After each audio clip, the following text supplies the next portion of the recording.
माइशेल Ashok Kumar.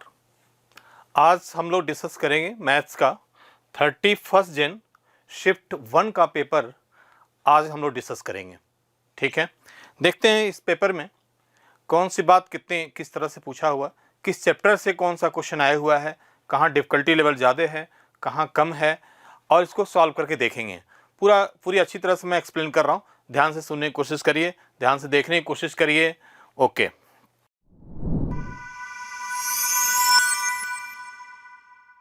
Question देखिए।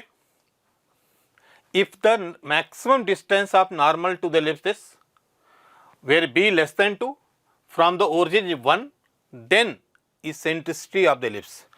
कहने का मतलब है कि इसकी ये पूछ क्या रहा है कि इसेंट्रिसिटी आपको मालूम करना है। इसेंट्रिसिटी लाने के लिए हम लोग फार्मूला मालूम है, अपने को b मिलना चाहिए, ठीक, b को आना चाहिए। b कैसे लाएंगे?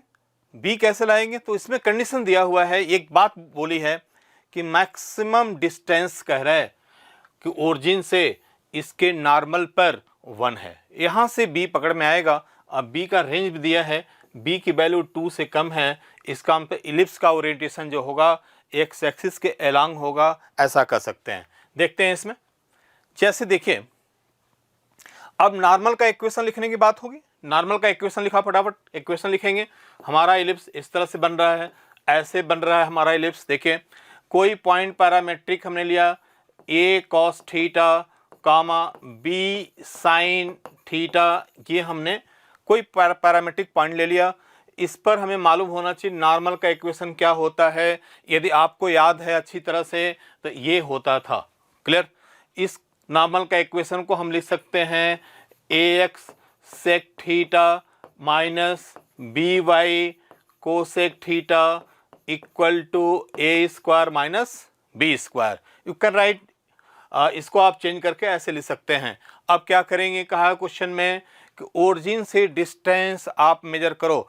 तो इस पर ओरिजिन से जब डिस्टेंस आप मालूम करेंगे तो आपका ये बनेगा, देखिए, mod a square minus b square upon under root a square sec square theta plus b square cosec square theta. Sec square cosec square theta को हमने टैन और कॉट में चेंज कर दिया।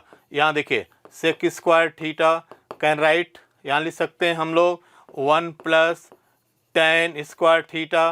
कोसेक स्क्वायर थीटा को हम लिख सकते हैं 1 प्लस कॉट स्क्वायर थीटा। यहाँ हमने पुट कर दिया। यहाँ पुट करके सिंप्लीफाई जब किया और एडजस्टमेंट किया तो a minus a into tan theta minus b cot theta का होल स्क्वायर बन जाएगा। इसमें प्लस 2ab और माइनस 2ab ऐड कर दिया, सब्ट्रैक्ट कर दिया हमने। तो इस तरह से ये होल स्क्वायर बन गया। अब हमें ये दिखाना है कि इसकी वैल्यू क्या है, मिनिमम या मैक्सिमम है। तो इसको क्या होना पड़ेगा, इसको मिनिमम होना पड़ेगा, क्योंकि ये डिस्टेंस d हमारा क्या है, मैक्सिमम है, ठीक। तो मैक्सिमम वेरिएबल यहीं पर है, तो ये बात जो हमारी मिनिमम होनी चाहिए। तो ये पूरी वैल्यू क्या हो जाएगी, मैक्सिमम हो जाएगी। मिनिमम कितना होगा, होल स्क्वायर लगने के कारण इसका मिनिमम वैल्यू 0 होगी। तो ये 0 हो गया। 0 होते ही कट पीट करके ये ऊपर से नीचे हो गया a प्लस बी। आपका मॉड a प्लस बी लिख सकते हैं या a प्लस बी, कोई फर्क नहीं पड़ रहा, बिकॉज ए और बी पॉजिटिव है अपना, ठीक है। इस तरह से अब फाइनली जो है ये फाइनली कट के आ गया। इसकी वैल्यू कितना दिया है, 1 दिया है, तो 1 की इक्वल कर दिया हमने, 1 की इक्वल कर दिया। 1 की इक्वल करने के बाद b लेस देन 2 दिया है, इसका मतलब 2 माइनस बी आएगा, मॉड से हम बाहर आ जाएंगे, b की वैल्यू 1 आ गई। जब b 1 आ गया, ये मालूम हो गया, तब तो बहुत सिंपल हो गया। इसेंट्रिसिटी इस फॉर्मूले से under 1 minus b square upon a square रख करके चेक कर लेंगे, ये आपका इसेंट्रिसिटी √3/2 आ जाएगा। यही आंसर होगा, ठीक। तो ये क्वेश्चन सिंपल था, थोड़ा सा आपको ये मैक्सिमम मिनिमम वैल्यू जो आपको मालूम करना था, इसको ध्यान रखने की जरूरत थी।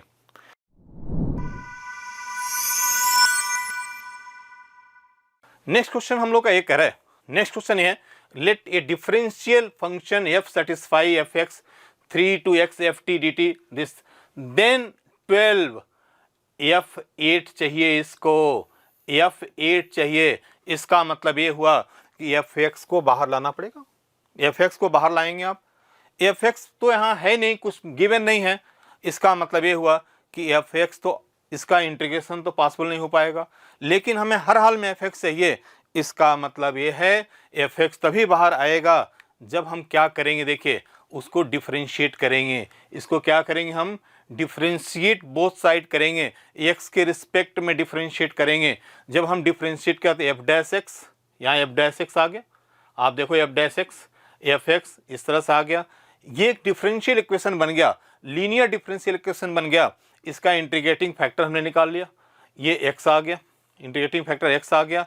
अब हमने सोल्यूशन लिख दिया एक्स इंटू एफ एक्स, हमें मालूम है x into F x, integrating factor I F और इंटू क्यू एक्स, याद है अपने को। तो क्यू एक्स के जगह पर तो हमारा प्लेस पर ये रख दिया हमने, एफ एक्स ऑलरेडी हमारे पास यहाँ एफ एक्स आ गया, एक्स आ गया, और आई एफ हम मालूम कर चुके हैं तो एक्स आ गया, इसको रख देंगे। जस्ट अब क्या करना है, इस पूरी वैल्यू को इंटीग्रेट कर देना है, सिंपल इंटीग्रेशन है। इंटीग्रेट करने के बाद हम यहाँ पहुँच गए, देखिए ये वैल्यू हमारे पास आ गई। अब मामला है सी कैसे आएगा, सी कैसे आएगा। तो सी के लिए आप ध्यान दो, इस पूरे फर्स्ट में ही एक्सकल टू यदि हम 3 पुट कर देंगे, देखिए 3 पुट करेंगे तो यहाँ F3 आ जाएगा, F3 आ जाएगा। यहाँ 3 पुट करेंगे, यहाँ 3 पुट करेंगे तो पूरी वैल्यू क्या आ जाएगी आपकी, 0 आ जाएगी। और आपका ये under root 3 + 1 F3 equal to क्या आ गया आपका 2, क्योंकि इसकी लिमिट इक्वल हो गई, इसका मतलब 0 हो जाएगा। अब F3 2 हो गया, यानी F3 की वैल्यू क्या आ गया, F3 इक्वल टू 2 आ गया। इसको रख देंगे, रखने के बाद कैलकुलेट करेंगे तो C की वैल्यू आ जाएगी। C रख दिया, हमारे पास फंक्शन आ गया। हमें क्या चाहिए था, F8 चाहिए था, तो x के प्लेस पर क्या पुट कर दिया हमने, 8 पुट कर दिया। यहाँ से आपका F8 आ जाएगा। फिर हम 12ft की वैल्यू की बात कर रहा है, तो 12ft की वैल्यू क्या आ गया, 17 हमारा आंसर हो गया। बस ये क्वेश्चन सिंपल था, इसको किया जा सकता था और कम समय में भी हो जाता है।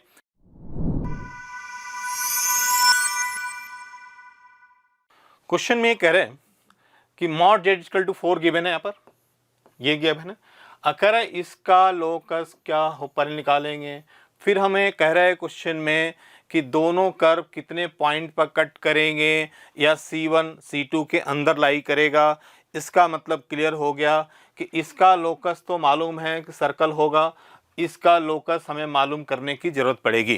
तो इसका लोकस क्या होगा, z + 1/z का किस कर्व पर ये लाई करेगा, इसको हमें मालूम करना पड़ेगा। मालूम करते हैं, देखते हैं।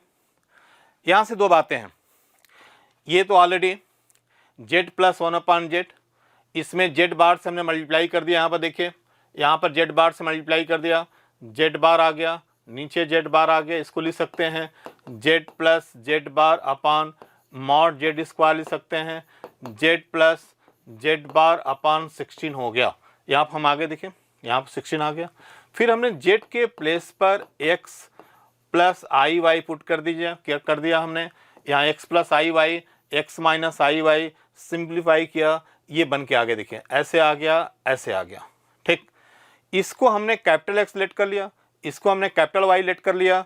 अब फिर ये यहाँ से हमने स्मॉल x निकाल लिया, इसमें स्मॉल y निकाल लिया, और x² y², यहाँ ये जो हमारा क्वेश्चन दिया है मॉड z इक्वल टू 4 जो गिवन हमारा है, यहाँ से हम निकाल सकते हैं x² y² इक्वल टू 16 आ जाएगा। यहाँ पर हम आ गए और इस वैल्यू को ला करके यहाँ पुट कर दिया। पुट करने के बाद ये देखिए लोकस आ गया। ये लोकस आपको देख करके पता लग रहा है कि लोकस किस आ गया, ये इलिप्स आ गया। देखिए इलिप्स आ गया, इसका मतलब इलिप्स ये होगा, सर्कल ये होगा, और दोनों कितने पॉइंट कट कर रहे हैं, 4 पॉइंट कट करेंगे। इसका मतलब C1 and C2 intersect 4 points. एक मेथड इसका ये है, थोड़ा सा मैंने कार्टेशियन फॉर्म में सब कुछ चेंज किया हमने। आप चाहें तो इसको पोलर फॉर्म में भी चेंज करके कर सकते थे, ये दोनों बात एक ही है। हमने कार्टेशियन फॉर्म में चेंज करके थोड़ा सा डिस्कस कर दिया। क्लियर? तो बहुत सिंपल क्वेश्चन था, इसको किया जा सकता था लिमिटेड टाइम में।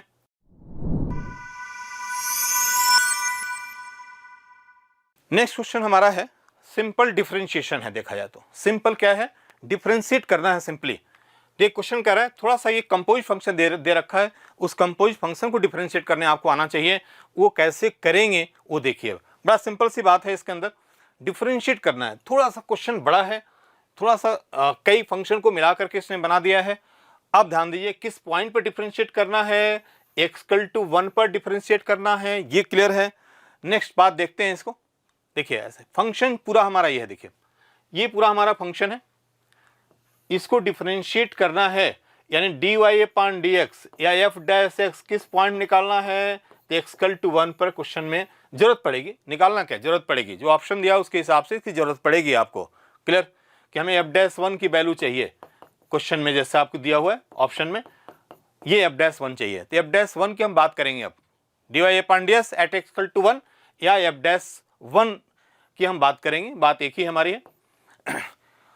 अब डायरेक्ट डिफरेंशिएट ना करके हमने इस कंपोज फंक्शन को लेट कर लिया, हमने इस पार्ट को पूरे को अलग कर दिया, इस पार्ट को हमने क्या लिख दिया, gx लिख दिया। भाई g1 की जरूरत पड़ेगी, x=1 रख के g1 पहले हमने मालूम कर लिया, क्योंकि मेरे को बाद में शायद g1 की जरूरत पड़ेगी, इसलिए हमने ऐसा कर लिया। अब हमारा ये फंक्शन y=sin³ π/3 cos gx हो गया। अब इसको हमने डिफरेंशिएट कर दिया, डिफरेंशिएशन बहुत सिंपल है, आप कर सकते हैं 3 sin² ऐसे करके ये डिफरेंशिएट कर दिया, लास्ट में g' और gx भी आ गया। क्लियर, ये हमारी बात आ गई। ठीक है, सेम मैनर में हमने क्या किया, इस gx को भी डिफरेंशिएट कर लिया, यहाँ पर ये g' आ गया, देखिए ऐसे। ठीक, हमने क्या किया, x=1 इसमें पुट कर दिया, तो g'1 आ गया हमारे पास। क्लियर, अब फाइनली -π आ गया, आप पुट करेंगे बहुत सिंपल वे में, तो -π आ गया अपना। ठीक है, अब g'1 आ गया, हमें f'1 चाहिए या y'1 चाहिए, तो इसमें x=1 इसमें पुट कर दिया। देखिए इस वाले में x=1 पुट कर दिया हमने, x=1 पुट कर दिया, पुट करने के बाद कट पिट हमने करने के बाद, और जहाँ g'1 आया वहाँ पर हमने क्या रख दिया था, -π, जहाँ g1 आएगा वहाँ क्या रख दिया हमने, 2π/3। इसको सिंप्लीफाई जब अब किया तो ये 3π² 16 आ गया, यानी y'1 आ गया। क्लियर, यानी फाइनली देखें इसमें पुट कर दें y'1 को वहाँ ला करके, तो ये -1/8 आ गया। इसको सिंप्लीफाई ऑप्शन से आप देखेंगे, ऑप्शन में रखेंगे सभी वैल्यू को, सॉरी y1 आ गया, ये y'1 आ गया, और हमारे पास अब ऑप्शन को आप जब देखेंगे ना, तीनों ऑप्शन को जो आप देखोगे तो उसमें आप देखोगे कि ये इसी ऑप्शन को क्या कर रहा है, सेटिस्फाई कर रहा है। इसी में y'1 रखेंगे 3π² 16, y1 रखेंगे -1/8, तो ये आपका लेफ्ट हैंड साइड 0 आ जाएगा। इसका मतलब ये आंसर सही होगा इसका। ठीक, तो ये क्वेश्चन डिफिकल्ट नहीं था, इसको भी हैंडल किया जा सकता था, थोड़ा सा कैलकुलेशन करना था, कैलकुलेशन थोड़ा सा आप करते तो बात बन जाती।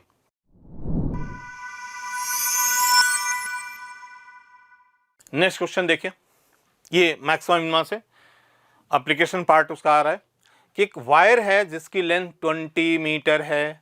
पहली बात 20 मीटर है, वायर की लेंथ कितनी है, 20 मीटर है, और वो दो पार्ट में कट हो रही है। देखिए यहाँ दो पार्ट में, एक L1 बोल रहा है, दूसरे का नाम L2 दे रहा है, दोनों L1 L2, यानी 20 मीटर को वो दो पार्ट में कट कर रहा है। L1 से क्या बना रहा है, स्क्वायर बनाने का उसका मंशा है, L2 से क्या बनाने का उसका मंशा है, सर्कल बनाने का मंशा है। ये कह रहा है कि सर्कल हम बनाएंगे, एक पार्ट से हम स्क्वायर बनाएंगे, L1 पार्ट से, L2 पार्ट से सर्कल बनाएंगे। ठीक है, फिर कह रहा है इसका रेशियो आप बताओ। कह रहा है कि ये इसकी एरिया जो आपने स्क्वायर बनाया, जो आपने सर्कल बनाया, उसके 2a1 2a2 जो इसकी एरिया है, इस एरिया से आप देखें इसका 2a1 3a2 मिनिमम होना चाहिए। इसका मतलब बहुत क्लियर हो गया कि ये पार्ट डिफरेंशिएट होने वाला है, तभी मिनिमम मैक्सिमम की बात करते हैं या डिफरेंशिएशन की बात करते हैं। देखते हैं कैसे इसका कैलकुलेशन होता है। देखिए टोटल लेंथ बहुत क्लियर है, टोटल लेंथ यानी यही है हमारा L1 आप प्लस L2 है, इसकी वैल्यू हमारी 20 दी हुई है। अब ये कह रहा था कि L1 को क्या बनाएंगे हम लोग, स्क्वायर बनाएंगे। मान लीजिए स्क्वायर की जो लेंथ है, ये साइड की लेंथ a है, इसका मतलब ये हो गया 4a की वैल्यू N1 हो जाएगा, एक वैल्यू N1/4 हो जाएगा। A1 एरिया की बात सोचें तो क्लियर है कि L1/4 का होल स्क्वायर जो यहाँ पर आ गया हमारा। ठीक, कह रहा है L2 को कहाँ ले जाओगे, L2 से क्या बनाओगे, तो ये सर्कल बनाने का सोच रहा था, तो सर्कल बनाएगा, यानी उसका 2πr की वैल्यू L2 के इक्वल होगा, यानी r की वैल्यू जो होगी L2/2π होगा। इसको A2 यानी एरिया चाहिए था, एरिया चाहिए, तो एरिया मालूम है पाई आर स्क्वायर होता है, यहाँ पुट कर दीजिए, आपको ये आ जाएगा A2। ठीक, दोनों को हमने सम यस लिख लिया, जिसको हमें मिनिमाइज करना है हमने ये रख दिया 2A1 + 3A2, यहाँ पर हमारा आ गया यस की वैल्यू, ए की जगह पे L1 स्क्वायर, ये वैल्यू पुट कर दिया, ये आ गया।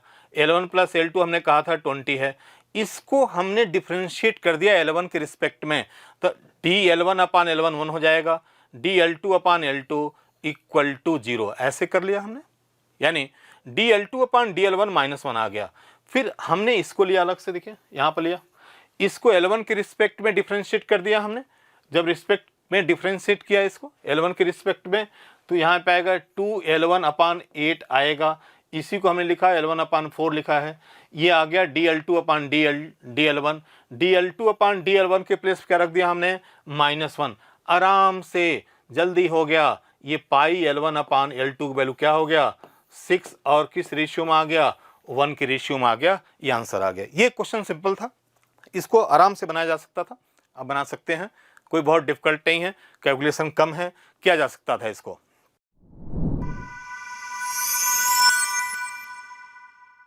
अगला क्वेश्चन देखते हैं, अगला क्वेश्चन थोड़ा देखते हैं, थोड़ा कैलकुलेटिंग लग रहा है। ये कह रहा है कि एक सर्कल है C1 obtained on rolling the circle this, एक सर्कल है जो रोल कर रहा है, और रोल कहाँ कर रहा है, तो वो कह रहा है कि एक पॉइंट है 3 2, इस पर टेंजेंट है, वहीं पर रोल करके आगे बढ़ेगा, रोल करके आगे बढ़ रहा है, क्लियर, रोल कर रहा है, रोल करके नई जगह जाएगा। ये कहानी अपने को ठीक से सुना रहा है कि किस तरह से हमारा सर्कल चलेगा, क्लियर। फिर कह रहा है आगे A और B, जब जो आपका सर्कल, इस सर्कल के टेंजेंट पर, मैं पहले रफली इसको डिस्कस कर दूं, फिर इसके सॉल्यूशन को हम देखेंगे बढ़िया से। ये कह रहा है एक सर्कल यहाँ पर है भाई, ठीक, ये कह रहा है कि इसी पर एक टेंजेंट आएगा, वो 32 पॉइंट है, इस पर ये टेंजेंट होगा, इसी पर ये रोल करने लगेगा, रोल कहाँ तक करेगा, ये डिस्टेंस कितना हो जाए 4 हो जाए, वहाँ रुक जाएगा। फिर इसका क्या कह रहा है कि इसका फिर क्या ले लो आप, इमेज ले लो, ठीक। अब देखते हैं इसको, क्लियर। क्वेश्चन देखिए हम लोग का ये था जो हमने डिस्कस करा था, मैं ये हमारा सर्कल है, देखिए ये सर्कल हमारा गिवन है, जिसका सेंटर मालूम करेंगे तो 2 और 3 आएगा। थोड़ा सा इसको प्यार से समझते हैं, और इसका रेडियस हम कैलकुलेट किया हमने, तो √2 आएगा जो सर्कल दिया हमें है, ठीक, ये आ गया। ये पॉइंट मार्क किया, ये 3 2 है, करे रोल करेगा, ये रोल करके रोल करते करते यहाँ पहुँच गया भाई, ठीक। ये C1 है, ये कहा है क्वेश्चन में कि रोल करने के बाद कितना रोल किया, कितना यूनिट रोल किया, तो 4 यूनिट रोल किया, इसको P मान लेते हैं, लेट कर लेते हैं, ठीक। और कह रहे हैं रोल करने के बाद जब आएगा तो उसका इमेज इसी टेंजेंट लाइन पर बनना चाहिए, तो इसी टेंजेंट लाइन पर हमने बना दिया, ठीक। ये ही P हमने क्या माना है, लेट किया x डैश और y डैश हमने लिया है, ठीक, ये हमने लेट किया है यहाँ x डैश y डैश, ठीक है। अब अपना एम क्या है, कह रहा है कि कह रहा है जो सर्कल ये है आया, इसको A मान लो, इसके सेंटर को B लेट कर लो, इससे सीधा y एक्सिस के परपेंडिकुलर ड्रॉप करो, ठीक। ये ट्रेपेजियम फॉर्म होगा, ट्रेपेजियम क्या हो गया, AM ANB व्हाटएवर जो भी आप कहना चाहें, ये ट्रेपेजियम का एरिया मालूम करना है, क्लियर। हमें एकदम क्लियर है ट्रेपेजियम का एरिया मालूम करने के लिए साइड का, पैरेलल साइड का लेंथ चाहिए, उनके दोनों के बीच की डिस्टेंस चाहिए, इसकी खोज में हम निकलेंगे। अब ध्यान दीजिए, जब ये रोल किया तो बहुत क्लियर है, हम चाहें तो इस x2 पॉइंट को मालूम कर सकते हैं, सॉरी ये P पॉइंट को मालूम कर सकते हैं, ठीक। जब रोल करेगा तो ये P पॉइंट को मालूम कर सकते हैं। याद है एक फॉर्मूला हुआ करता था हम लोग के पास, x = ±r cos θ + x1, इस फॉर्मूले को यूज़ करेंगे, y = ±r sin θ + y1, इस फॉर्मूले को हमें यूज़ करना है, क्लियर। अब देखिए ध्यान दीजिए, उसने एक बात कही है कि इसको ये ऊपर जा रहा है, ऐसा बोला है क्वेश्चन के अंदर। यदि हम रीड करें तो उसमें ये पता लगेगा कि किधर जा रहा है, वो अपवर्ड जा रहा है। किधर जा रहा है ये तो अपवर्ड जा रहा है, यानी ऊपर की तरफ जा रहा है रोल करके, नीचे नहीं आ रहा है। ठीक है, तो ये ऊपर जाने का मतलब ये हुआ कि हम इस फॉर्मूले को जब यूज करेंगे तो अच्छा एक बात और, इस लाइन का इक्वेशन हम मालूम कर सकते हैं, टेंजेंट के इक्वेशन से मालूम कर सकते हैं, या इसका स्लोप निकाल करके ये स्लोप इसका आ जाएगा तो इसका स्लोप आ जाएगा, इस लाइन का इक्वेशन आएगा y equal to x minus 1, आराम से मालूम किया जा सकता है, कर सकते हैं। तो दिस इक्वेशन ऑफ टेंजेंट, ये टेंजेंट का इक्वेशन हो गया। इसका मतलब इस लाइन का जो स्लोप हुआ, इस लाइन का जो स्लोप हुआ ये m इक्वल टू क्या हो गया 1, इसका स्लोप हो रहा है, या टेन थीटा का वैल्यू क्या हो गया 1 हो गया। क्लियर, टेन थीटा 1 आने का मतलब है कि साइन थीटा और कॉस थीटा आ जाएगा। ठीक, टेन थीटा का मतलब हो गया कि कॉस थीटा की वैल्यू आ जाएगी 1/√2, साइन थीटा की वैल्यू आ जाएगी 1/√2। क्लियर, ये आ जाएगा। अब इस फॉर्मूले में प्लस लेंगे या माइनस लेंगे, हमें मालूम है जब ऊपर की तरफ मूव करेगा कभी भी तो उसमें प्लस लेंगे। तो यहाँ देखिए प्लस ले लिया, आर के प्लेस क्या रख दिया हमने, आर के प्लेस क्या रख दिया 4 रख दिया, कॉस थीटा के प्लेस क्या रख दिया 1/√2, तो 4/√2 प्लस 3, कैलकुलेशन किया तो 2√2 आ गया। सेम मैनर में y को भी जब ऊपर की तरफ हम मूव कर रहे हैं तो यहाँ पर प्लस साइन लिया जाता है, तो r हो गया 4/√2 plus 2, 2√2। Clear, this the x dash, यानी p पॉइंट हम कह सकते हैं कि ये जो हमारा है ये p पॉइंट आ गया। क्लियर, ये p पॉइंट आने के बाद, अब ध्यान दीजिए p पॉइंट आने के बाद हमें क्या करना है, इसका सेंटर का कोऑर्डिनेट निकालना है, इसके सेंटर का कोऑर्डिनेट निकालना है। जब सर्कल चलना स्टार्ट किया था, जब सर्कल चल रहा था तो इसकी रेडियस तो चेंज नहीं हुई, रेडियस तो √2 रहेगा। क्लियर, तो √2 है। अगेन सेम फॉर्मूला, यही सिचुएशन है, ये पॉइंट आ गया, r डिस्टेंस पर इस पॉइंट को मैं मालूम करूंगा। क्लियर, आप ध्यान दीजिए, ये लाइन जो होगी ये इस लाइन के परपेंडिकुलर होगी, इसका स्लोप आएगा -1, यहाँ मेंशन किया है। टेन थीटा ए बी का स्लोप आ गया -1, टेन थीटा -1, तो साइन थीटा की वैल्यू 1/√2, कॉस थीटा की वैल्यू हमेशा माइनस लेंगे क्योंकि हम मानेंगे टेन थीटा निगेटिव है। हमें मालूम है स्लोप थीटा की वैल्यू 0 से पाई के बीच में होती है, इसका मतलब थीटा की वैल्यू टेन थीटा माइनस होने का मतलब थीटा सेकेंड कोऑर्डिनेट में है, सेकेंड कोऑर्डिनेट में होने का मतलब कॉस थीटा की वैल्यू क्या होगी -1/√2 होगी। ठीक है, ये होगा -1/√2 होगा।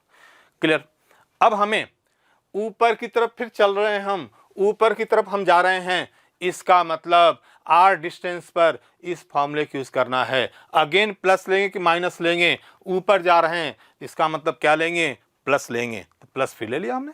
यहाँ देखिए प्लस हमने फिलहाल मार्क किया, प्लस माइनस मार्क किया, प्लस माइनस मार्क किया, और यहाँ कॉस थीटा आएगा, देखिए कॉस थीटा आएगा, कॉस थीटा जब क्या लेंगे माइनस लेंगे, बात हुई थी, ये आ गया।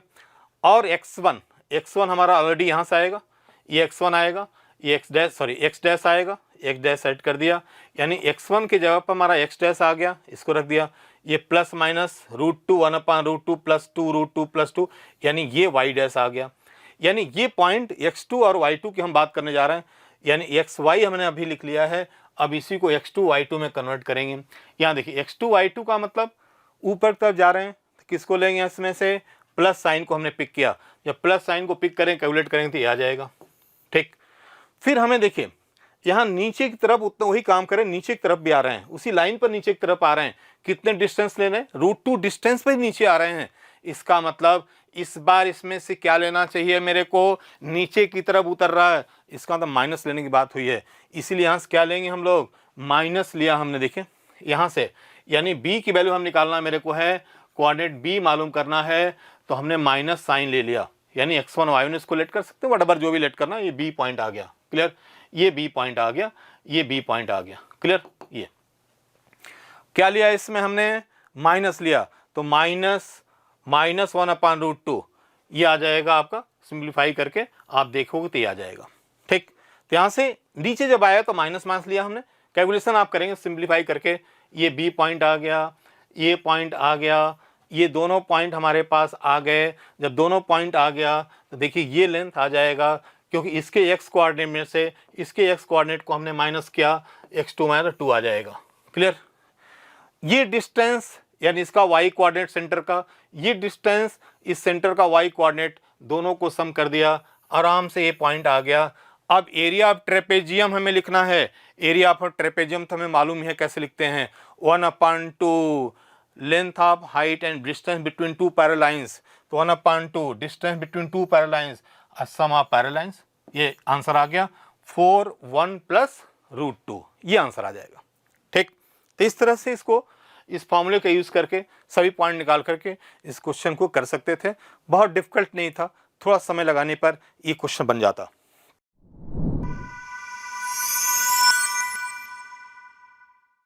नेक्स्ट क्वेश्चन देखते हैं। कह रहे क्वेश्चन में एक बैग है, वो कितना कंटेन कर सकता है? 6 बॉल्स कंटेन कर रहा है। 2 balls are drawn from it at random and दोनों बॉल क्या होने चाहिए? ब्लैक होना चाहिए, यानी कंफर्म है ब्लैक आएगा, दोनों बॉल्स के हाथ में ब्लैक आना चाहिए। क्लियर? और 6 बॉल है। अब कह रहा then find a probability that contain at least 5 black ball, यानी प्रोबेबिलिटी बताना है कि बैग में कम से कम कितने बाल होने चाहिए था? 5 बाल होना चाहिए था। और टोटल कितने बाल उसमें हैं? 6 बाल हैं। इसकी प्रोबेबिलिटी मालूम करनी है। बड़ा सिंपल सा क्वेश्चन है, आप देखिए एकदम समझ में आ जाएगा। ध्यान दीजिए, इसके अंदर जो है कह रहे कि 6 बाल है, उसमें कम से कम 5 ब्लैक बाल होना चाहिए। इसका मतलब ये कि 5 में से 5 ब्लैक बाल हो सकते हैं या 6 ब्लैक बाल हो सकते हैं। उसमें से कितना चूज करना है? 2 चूज करना है। ये टोटल हमारा इवेंट हो गया, यानी 5C2 + 6C2 हो गया। ठीक, अब क्या क्या पॉसिबिलिटी हो सकती है? फाइनली मैक्सिमम पॉसिबिलिटी क्या हो सकती है? तो पता है कि भाई 2 बाल तो लेना ही लेना है। उसने कहा दोनों बाल ब्लैक आना चाहिए, तो कम से कम 2 बाल तो उसमें ब्लैक रहे होंगे, तभी तो 2 बाल हाथ में आ रहे हैं। तो कम से कम 2 बाल उसके पास रहे होंगे। होस्ता 3 रहे होंगे, होस्ता 4 रहे, उसमें से 2 लिया हमने, होस्ता 5 रहे, उससे 2 लिया हमने, फिर 6 रहा C2। बस यही कर देना था। ये 5C2 + 6C2, और ये आंसर आप कैलकुलेट करेंगे तो 5/7 आ जाएगा। ठीक, तो बहुत क्लियर था कि कम से कम 2 ब्लैक बाल, ठीक, कम से कम नहीं 2 ब्लैक बाल तो आना ही था, तो कम से कम 5 मतलब 6 से ज़्यादा हो ही नहीं सकते। तो ये आपका इवेंट हो गया, ये टोटल केस हो गया। क्लियर? जस्ट डिवाइड कर दिया, आंसर आ गया। तो ये सिंपल क्वेश्चन था, इसको आराम से हम लोग कर सकते थे।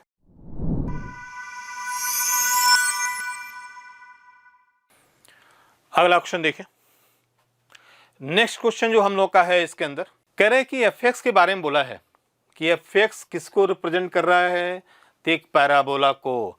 पैराबोला डायरेक्ट नहीं दिया है, उसका फोकस दिया है, डायरेक्ट्रिक्स दिया है। तो उस पैराबोला को क्या इक्वेशन हम मालूम कर लेंगे तो f(x) आ जाएगा। फिर f(x) आने के बाद वो कह रहा है कि f(x) को किसको सेटिस्फाई कर रहा है? तो इस इक्वेशन को सेटिस्फाई कर रहा है। क्लियर? अब देखते हैं किस तरह से क्वेश्चन को हैंडल करना है हम लोग को है। देखिए, पैराबोला की बात कर रहे हैं। पैराबोला का फोकस दिया है, डायरेक्ट्रिक्स दिया है। क्लियर? यदि आप इक्वेशन को मालूम करें, यदि बनाएं तो आराम से इक्वेशन बन जाएगा। इसमें कोई बहुत इश्यूज नहीं है। इस तरह से कह रहा है कि देखिए एक पैराबोला है, एक पैराबोला ऐसे आएगा, ये ऐसे आएगा पैराबोला। ठीक, पैराबोला का फोकस गिवन है -1/2, 0, डायरेक्ट्रिक्स y = -1 ये दिया है। इसका मतलब डायरेक्ट्रिक्स हो गई -1/2 दिया है। इसका फोकस यहाँ पर दिया है -1/2, 0। इसका वर्टेक्स हम मालूम करें तो वर्टेक्स का कोऑर्डिनेट -1/2 -1/4 आ गया। क्लियर? ये डिस्टेंस a मालूम हो जाएगा। और उसके बाद हम इक्वेशन लिख देंगे आराम से। इक्वेशन अप्लाई कर देंगे, ये इक्वेशन अप्लाई कर देंगे, x - α का होल स्क्वायर 4ay - बीटा लिख देंगे। a की वैल्यू ऑलरेडी आप देखें 1/4 आएगा, a की वैल्यू यहाँ से 1/4 आएगा, तो 4a की वैल्यू 1 आ गई, तो यहाँ 1 पुट कर दिया हमने, यहाँ 1 पुट कर दिया हमने। और x ये अल्फा और बीटा इसके वर्टेक्स हैं, तो ये -1/2 -1/4 पुट कर दिया। ये फाइनल आ गया, कैलकुलेशन कर लिया, y की वैल्यू या f(x) की वैल्यू आ गया x² + x आ गया, आराम से देखो आ गया। अब उसके बाद देखो, उसके बाद समय थोड़ा लगाओ, बड़ा सिंपल सी बात कर रहा है। ये जो fx है इसको सेटिस्फाई करेगा तो x क्या आएगा, कितने x की वैल्यू आएंगी ये पूछ रहा है क्वेश्चन में। ठीक, हमने इसको लिख दिया, देखिए ऐसे लिख दिया कि tan inverse root fx plus sine inverse ऐसे। ध्यान से आप देखें तो कुछ करना ही नहीं है ज़्यादा, ध्यान से आप देखिए, इसका डोमेन रूट के अंदर है तो ग्रेटर देन और इक्वल टू क्या होगा, 0 होगा। ये साइन इनवर्स के अंदर है तो इसकी वैल्यू 1 से ज़्यादा नहीं हो सकती। Root fx plus 1 can not greater than 1, भाई 1 से ज़्यादा नहीं हो पाएगा। और fx क्या दिया है, 0 से बढ़ा दिया है, तो हर हाल में इसको क्या होना पड़ेगा, 0 होना पड़ेगा, क्योंकि fx की वैल्यू 0 से बढ़ा दिया है। और यहाँ देखिए fx रूट fx प्लस 1 दिया है, fx की वैल्यू आप 0 नहीं रखेंगे तो इसकी वैल्यू ही 1 से ज़्यादा हो जाएगी, जबकि साइन इनवर्स के अंदर 1 से ज़्यादा वैल्यू नहीं हो सकती। इसका मतलब कंपलसरी हो गया, ये हमारी मजबूरी हो गई कि fx को क्या कहना पड़ेगा, 0 कहना पड़ेगा। देखिए ध्यान से देखिए, अब fx 0, हमारा fx क्या दिया हुआ है, एक्स स्क्वायर प्लस एक्स दिया है, सॉल्व करिए, x की वैल्यू 0 आ जाएगी, x की वैल्यू -1 आ जाएगी। यस कितने पॉइंट कंटेंट कर रहा है, 2 एलिमेंट को कंटेंट करेगा, यही आंसर इसका है।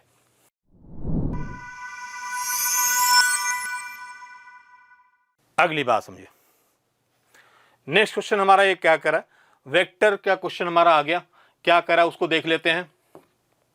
ये कह रहा है क्वेश्चन में, एक वेक्टर ये दिया है, बी और सी दो वेक्टर हैं जो किस तरह से अटैच हैं, ये ए बी सी इस तरह से अटैच किए गए हैं। Mod a plus b plus c equal to mod a plus b minus c, ये कंडीशन दिया है, मॉड लिया है दोनों साइड में। अब उसके बाद एक इंफॉर्मेशन और है कि b dot c equal to 0, यानी बी और सी परपेंडिकुलर है, जरूरत पड़ेगी तो हम देखेंगे। ठीक, अब दो स्टेटमेंट इसने बनाया है, कह रहा ये सही होगा क्या, ये सही होगा या गलत होगा, ए और सी पैरेलल होंगे क्या, ये कह रहा है। आप ध्यान दीजिए, ये पहले वाले को देखेंगे तो आपको पता लगेगा ए बी सी में एक रिलेशन बना रहा है। ठीक, इसको करने के लिए हम लोग क्या करेंगे वो देख लीजिए। हम क्या करेंगे कि ये कंडीशन दी हुई है, बात हुई है, ये दिया हुआ है, जब भी मॉड जनरली दोनों साइड में होता है तो स्क्वायर करने का मन होता है, तो हमने दोनों साइड में स्क्वायर कर दिया, सिंप्लीफाई कर दिया, करते गए कट पिट करते गए, कट करते करते यहाँ पहुँच जाओगे आराम से, ए डॉट सी 0 आ गया। इसका मतलब क्वेश्चन में कह रहा था ए और सी के बारे में कि ए और सी किधर है, तो ए और सी पैरेलल नहीं हुए, क्या हो गए, परपेंडिकुलर। देखिए तो बी जो ऑप्शन है वो इनकरेक्ट हो जाएगा, बिकॉज उसमें क्या कर रहा है, ए और सी पैरेलल है, यहाँ ए डॉट सी 0 आ गया, एक बात ये हो गई। ठीक, अगेन ऑप्शन को ही हमने पिक कर लिया। ठीक, ये मॉड दिख रहा है, इसका स्क्वायरिंग कर लिया, ये इसको अब देख रहे हैं सही है कि नहीं, इसके लिए हम बात आगे बढ़ा रहे हैं। इसको स्क्वायरिंग करेंगे, इसको स्क्वायरिंग करेंगे, इसको स्क्वायरिंग, ये चला जाएगा और ए डॉट सी हमारे पास है, ये भी टर्म चला जाएगा, हमारे पास फाइनली लैम्डा स्क्वायर सी स्क्वायर आएगा। क्लियर, ऐसा आ गया, ग्रेटर देन इक्वल टू 0, ये भैया ये पॉजिटिव है, ये लैम्डा स्क्वायर तो हमेशा पॉजिटिव होगा, लैम्डा कुछ भी रखो, लैम्डा 0 रखोगे तब भी 0 आ जाएगा, लैम्डा निगेटिव रखोगे तब भी ये पॉजिटिव बना रहेगा। इसका मतलब लैम्डा कुछ भी रख लो, हमेशा ये बात सही है। तो कौन सा आंसर सही हुआ, ये ए ऑप्शन इसका सही होगा, ये क्लियर हो गया। तो ये सिंपल क्वेश्चन था, इसको आराम से थोड़ा सा टाइम देने के बाद ये बन जाता है क्वेश्चन। अगला डेफिनेट इंटीग्रेशन से क्वेश्चन है, इसको करने का इंटीग्रेट करना है, बस सिंप्लीफाई करने की कोशिश करना हमें, और कुछ नहीं करना है। ठीक, इस क्वेश्चन को देख करके प्रॉपर्टी के बारे में सोचेंगे, प्रॉपर्टी बहुत हेल्प नहीं करेगी इसमें। प्रॉपर्टी जो अपने दिमाग में आएगा वो आएगा ए प्लस बी माइनस एक्स, उससे बहुत फ़ायदा नहीं होगा। X replace by pi by 2 minus x करने से कोई बहुत फ़ायदा नहीं मिलेगा आपको। ठीक, तो इसका मतलब क्लियर हो गया, जब फ़ायदा नहीं मिल रहा है प्रॉपर्टी से, तब उस केस में इसका इंटीग्रेशन करके इसकी लिमिट रखने का हम सोच रहे हैं। ठीक है, आगे देखिए कैसे इसको प्रोसीड करना है मेरे को। क्वेश्चन हमारा ये हो गया, इसको दो अलग अलग पार्ट में कई मेथड से कर सकते हैं, एक मेथड मैं अडॉप्ट कर रहा हूँ जिसको हम ज़्यादा यूज टू हम लोग हैं। ये देखिए 2 अपन, इसको अलग कर लिया, इसको अलग कर लिया, ये तो बहुत सिंपल सा है, इसको हम बना सकते हैं। इसको I2 हमने कह दिया, देखिए आप I2 कह दिया है, इसको I1 कह दिया है। I1 को लेते हैं अलग से, I1 सॉल्व करना स्टार्ट किया, ये साइन कॉस में है, इसको tan में कन्वर्ट कर दिया आराम से हमने। tan में कन्वर्ट करने के बाद आपको पता है यहाँ पर आ जाएगा, सिंप्लीफाई करेंगे, फिर उसके बाद tan x/2 को आप t लेट करोगे, ये भी क्लियर है, सच्चाई है। और इसको सिंप्लीफाई करने के बाद ये आ गया, बहुत आसान सा बन गया, log t आ गया, t²/2 1/√3 से 1 आ गया। आराम से रख दीजिए वैल्यू रखोगे तो ये आ जाएगा। तो इसको बहुत ज़्यादा समझाने की जरूरत नहीं है, आराम से हम लिखते जा रहे हैं। ये बहुत कन्वेंशनल है, साइन कॉस आ गया तो इसमें tan हम चेंज करते हैं, tan में चेंज कर दिया, tan x/2 को t लेट कर लिया और आगे बढ़ा दिया। ठीक, आगे बढ़ गए, इसका काम हो गया, I1 खत्म, I1 हमारे साथ आ गया, जो इसका होना था वो हासिल कर दिया हमने। I2 को लेते हैं, I2 तो सिंपल है भाई, देखो I2 क्या है, 3/1 प्लस cos x है, 3 टाइम्स भी है, 3 अलग कर लिया इसको हमने यहाँ पर। इसमें तो 1 माइनस cos x से नीचे ऊपर, बड़ा ट्रेडिशनल क्वेश्चन है, 1 माइनस cos x से नीचे ऊपर मल्टीप्लाई कर लिया। अब इसको सिंप्लीफाई करेंगे, क्योंकि यहाँ भी ओपन करेंगे तो आ जाएगा cosec x minus cot x। Simple सा लिमिट रख देना है, वैल्यू आ गया, I1 प्लस I2 रख देंगे, ये आंसर आ गया इसका। तो ये क्वेश्चन सिंपल था, थोड़ा समय आपको लेने की जरूरत थी, कैलकुलेशन को बहुत ध्यान रखना था, ये प्रॉब्लम हो सकती थी, एक बार में हम कर सकते थे इसको।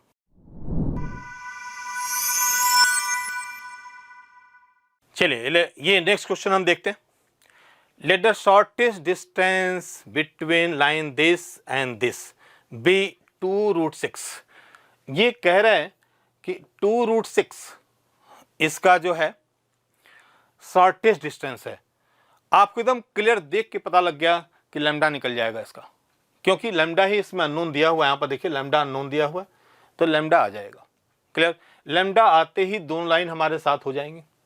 ठीक है, देखते हैं लैम्डा को निकालते कैसे हैं।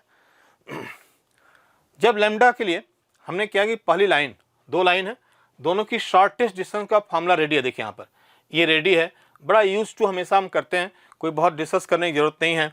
A2 माइनस A1 हम मालूम कर लेंगे, A2 माइनस A1, ये A1 आएगा यानी पॉइंट आएंगे, A2 आएगा, A2 माइनस A1 करेंगे तो A2 माइनस A1 हमारा यहाँ आ जाएगा। क्लियर, IJK के फॉर्म में लिख सकते हैं, डायरेक्टली हमने ऐसे लिख दिया है। ठीक है, B1 क्रॉस B2 ये भी क्लियर है, B1 क्रॉस B2 यानी दोनों का डायरेक्शन रेशियो, दोनों लाइन के का क्रॉस मल्टीप्लिकेशन यहाँ कर दिया हमने, सिंप्लीफाई किया, बहुत बढ़िया से देखिए ये आ गया, एकदम आराम से ये वैल्यू आ रही है B1 क्रॉस B2। इसको ऐसे लिख सकते हैं जैसे लिखा हुआ है, इसका मतलब है -I minus J minus 2K, लिखना ज़्यादा ना पड़े इसलिए ऐसे नोटेशन हमने लगा दिया है। ठीक है, ऐसे आ जाए तो A2 माइनस ये आ गया, बस सिंपल इसमें रख देना है और इसको किसके इक्वल कर देना है, जो शॉर्टेस्ट डिस्टेंस दिया था उसके इक्वल करने के बाद फाइनली लैम्डा की वैल्यू, दो वैल्यू आएंगी, एक 9 आएगा, एक -15 आएगा, लेकिन कंडीशन लैम्डा ग्रेटर इक्वल 0 दिया हुआ है, इसलिए लैम्डा की वैल्यू क्या लेंगे हम लोग, लैम्डा 9 ले लेंगे। 9 लैम्डा को लिया हमने तो लैम्डा इक्वल टू 9 आ गया, लैम्डा इक्वल क्या आ गया, 9 आ गया।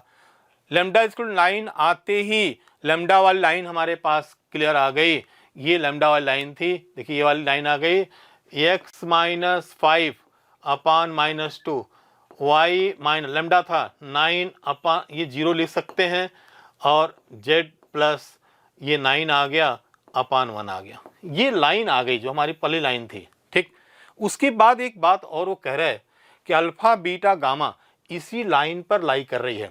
ठीक, तो लाइन पर लाई कर रही है, इसका हम तुमने क्या किया, सेटिस्फाई कर दिया।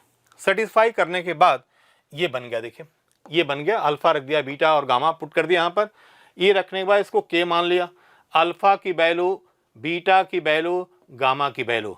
हमने ध्यान दिया ऑप्शन को देखा इसके बाद कि ऑप्शन क्या कह रहा है, तो एक ऑप्शन हमने पकड़ने की कोशिश की, अल्फा प्लस 2 गामा की वैल्यू हमने जब मालूम किया तो -13 आ गया।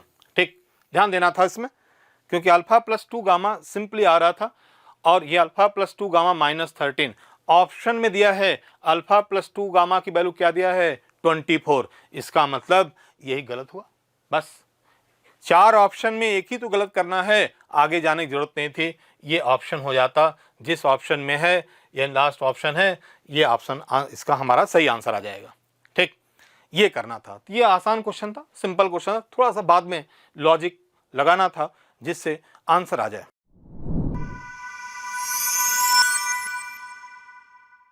अगला क्वेश्चन ये कह रहा है, देखिए बड़ा इंटरेस्टिंग है, थोड़ा सा समय आपको लेना होगा इसके अंदर, आज समय ले करके समझना होगा इस क्वेश्चन को। आप देखो क्वेश्चन में क्या कह रहा है, क्वेश्चन में ये कह रहा है कि ये 3 इक्वेशन हमें दिया हुआ है, एक्स वाई जेड में 3 इक्वेशंस गिवन है, और उसके बाद दे करके करा ऑप्शन को आप देखो, हम क्या पूछना चाह रहे हैं या क्या पूछ रहा है क्वेश्चन, वो कह रहा है अब ऑप्शन में आप जाओ, आप देखो ऑप्शन में आपका क्या होगा। पहला ऑप्शन कह रहा है कि अल्फा बीटा इक्वल ये सब हो जाए तो इस इक्वेशन का यूनिक सोल्यूशन होगा। क्लियर, सब कुछ अल्फा बीटा में ज़्यादा बात कर रहा है। एक बात हम ध्यान से देखें या ध्यान से करना चाहें तो आप क्या करेंगे, उसको थोड़ा सोचना था, थोड़ा सा कुछ सेकंड आप टाइम देते तो आपको पता लग जाता कि क्या करना इसके अंदर है। ठीक, देखते हैं इसको करके। जैसे देखिए हमने क्या किया कि इस दो इक्वेशन जो है ना, देखिए इसको क्या करना था, ये 2 इक्वेशन को सॉल्व करो। ठीक, हमने सबट्रैक्ट कर दिया, 3 में से 1 को सबट्रैक्ट कर दिया तो ये फाइनली हमारा y आ गया, y और z मिलेशन, यानी y की वैल्यू हमने z के टर्म में लिख दिया। क्लियर, इसी वैल्यू को 1 में, y की वैल्यू 1 में ला के पुट कर दिया। यहाँ पर देखिए तो क्या आ गया हमारे पास, x आ गया। थोड़ा समय लेना है, एक एक बात को सुननी है ठीक से। x की वैल्यू भी z के टर्म में, y की वैल्यू भी z के टर्म में आ गया। अब ये इन 2 इक्वेशन को हमने यूज करके x और y की वैल्यू हमने z के टर्म में मालूम किया। अब इसको सीधा हमने क्या किया, सेकंड को भी देखा, सेकंड में ले आकर के इसको पुट कर दिया।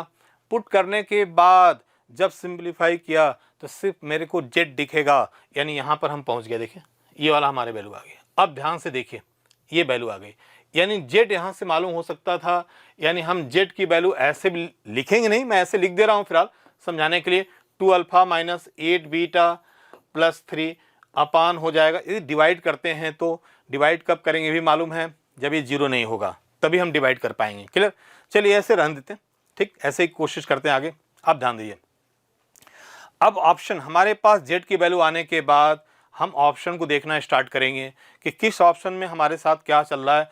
तो पहला ऑप्शन क्या कर रहा है उसको देखेंगे। इफ़ हमने कहा कि if alpha minus 2 beta plus 7 not equal to 0 होगा, यदि ये 0 नहीं होगा तब तो ये डिवाइड यहाँ हो जाएगा। डिवाइड होने के मतलब ये हुआ z की वैल्यू 1 आ जाएगी, और z की वैल्यू जब आएगी तो इसका मतलब z की एक वैल्यू x की वैल्यू, एक वैल्यू y की वैल्यू, यानी इसका यूनिक सोल्यूशन आ जाएगा। पहले ऑप्शन को आप देखो ध्यान से, पहले ऑप्शन को देखो तो पहला ऑप्शन क्या कर रहा था हमारा कि alpha equal to beta, alpha not equal to 7, तब कह रहा है कि सिस्टम यूनिक सोल्यूशन रखेगा। तो आप ध्यान दीजिए, ध्यान से देखिए, यूनिक सोल्यूशन तो रख रहा है ना भाई, अल्फा इक्वल टू बीटा आपने लिया। क्लियर, और अल्फा शायद नॉट इक्वल टू 7 दिया है, आप यहाँ रख दो, ये 0 नहीं होगा। इसका मतलब अच्छा क्वेश्चन में ये पूछ रहा है कि कौन सी बात सही नहीं होगी, ध्यान रखना है, कौन सी बात सही नहीं होगी, जो सही नहीं होगी वो हमारा आंसर होगा, ये ध्यान रखना है। इसीलिए alpha equal to beta, alpha not equal 7 रखने पर ये z की यूनिक वैल्यू आ जाएगी, यानी इक्वेशन, इसका मतलब ये सही हुआ लेकिन हमारे लिए गलत हुआ। हमें तो वो आंसर चूज करना है जो सही नहीं है। ठीक, ये हो गया। दूसरी बात ये देखें आप, यदि हम इसको 0 कह दें, ध्यान दीजिए, इसको 0 कह दें, अल्फा माइनस 2 बीटा प्लस 7 0 हो जाए और ये 0 ना हो तो सिस्टम के पास कोई सोल्यूशन नहीं होगा। ये तो क्लियर है। ये 0 हो जाए, ये 0 ना हो तो z तो कुछ आएगा ही नहीं भाई। क्लियर, इसका मतलब ये जिस ऑप्शन में सेटिस्फाई कर रहा है वो उसका नो सोल्यूशन होगा। ऑप्शन कौन सा देख लीजिए, हमने कहा ऑप्शन देखना है। ठीक, alpha equal to beta equal 7 रख दीजिए, आपको ऐसा मिल जाएगा। ठीक है, जैसे alpha equal to beta equal 7 रखेंगे, alpha equal to beta equal to 7 रखिए, ये 0 हो जाएगा। Alpha equal to beta equal to 7 रखेंगे तो 0 हो जाएगा, इसका नो सोल्यूशन हो जाएगा। क्लियर, तो देखा जाए ये सही आ रहा है, लेकिन हमें जो खोजना है गलत सोचना है वो गलत नहीं हुआ। ठीक, तीसरी बात देखते हैं, अब ध्यान से देखिए इसमें, यदि ये क्वेश्चन में इफ ये भी 0 हो जाए और ये भी 0 हो जाए, क्लियर, यानी कहने का मतलब है कि अल्फा माइनस 2 बीटा प्लस 7 भी 0 हो जाए और ये 2 अल्फा माइनस 8 बीटा प्लस 3 भी 0 हो जाए, ये 0 हो जाए, नहीं 0 हो जाए, जेड आ जाए, 0 आ जाए, आप जेड कुछ भी रखो यार, कुछ भी रखो जेड, जितने मन हो उतना रखो जेड, इनफाइनाइट टाइम रखो जेड, ये साइड हमेशा 0, ये साइड हमेशा 0, इसका मतलब कितने सोल्यूशन आएंगे, उस सिस्टम के पास इनफाइनाइट सोल्यूशन आएंगे। क्लियर, ये ध्यान रखने की बात है। इसमें एक बात ध्यान रखना है, देखिए यहाँ पर क्या कर रहा है, ये देखिए सिस्टम हैज इनफाइनाइट सोल्यूशन, ये संभव नहीं हुआ क्योंकि यहाँ कहा है कि अल्फा और बीटा 7 नहीं है, यानी इसका मतलब दोनों साथ साथ 0 नहीं होंगे। इसका मतलब हुआ कि कह रहा है this system has infinite solution, इसका मतलब इनफाइनाइट सोल्यूशन तो नहीं होगा। क्लियर, इसीलिए गलत हो रहा है, हमारे लिए क्या हो गया, ये सही हो रहा है। क्लियर, अंतिम वाला देखो भाई, कह रहा है there is unique point alpha beta, ये इंपॉर्टेंट है, there is a unique point alpha beta, this has, यानी अल्फा बीटा इसको सेटिस्फाई कर रहा है, यानी अल्फा प्लस ये आएगा, देखा जाए alpha plus 2 beta plus 18 equal to 0 आ जाएगा। करा यूनिक सोल्यूशन, आप देखो जो दो कंडीशन हमारे पास आई हुई थी ना, इसको तीनों को सॉल्व करेंगे तो ये कनकरेंट होंगी, ये लाइन हम मान लें, ये अल्फा प्लस 2 बीटा प्लस 18 मान लें, इसको मान लें अल्फा प्लस 2 बीटा प्लस 18, इसको ध्यान से थोड़ा समझने की कोशिश करिए। हमने कहा अल्फा प्लस 2 बीटा प्लस 18 लिख सकते हैं, या एक्स प्लस, ये फोर्थ ऑप्शन की बात चल रही है, प्लस 18 इक्वल टू 0 कर लीजिए। ये दोनों को आप देखो सॉल्व करो, इसको लिख लो x minus 2i plus 7 equal to 0 कर लो, इसको लिख लो आप 2x माइनस 8y और plus 3, I think plus 3 equal to 0। ये तीनों क्या है, जब सॉल्व करेंगे आप तो आप देखेंगे ये कनकरेंट होंगे। आप सॉल्व करिए डिटरमिनेंट से, चाहे डायरेक्ट सॉल्व करके देख लीजिए, डेल्टा इसका नॉट इक्वल टू 0 आ जाएगा, यानी एक पॉइंट पर ये तीनों टच मैच करेंगे, यानी तीनों एक पॉइंट जाएंगे। इसका मतलब अल्फा बीटा की एक वैल्यू ऐसी होगी, ठीक, अल्फा बीटा की एक वैल्यू ऐसी होगी, यानी सिंगल वैल्यू होगी जिसके ये तीनों सेटिस्फाई कर रहे होंगे, यानी ये भी 0 ये भी 0 होगा। क्लियर, इसका मतलब ये हुआ कि ये क्या करेगा, इनफाइनाइट सोल्यूशन रखेगा, क्योंकि ये दोनों 0 हो रहे हैं, ये दोनों 0 हो रहे हैं, ये भी 0 ये भी, क्योंकि तीनों सॉल्व करने के बाद एक कॉमन पॉइंट आ रहा है जो इसको 0 बनाएगा, इसको 0 बनाएगा। इसका मतलब कि ये भी 0 ये भी 0, इनफाइनाइट सोल्यूशन आएगा। यानी चौथा आंसर ऑप्शन जो है इस क्वेश्चन के अकॉर्डिंग सही है, और हमारे लिए कौन सा आंसर हुआ, थर्ड आंसर गलत हुआ, यानी वही हमारा आंसर हो गया।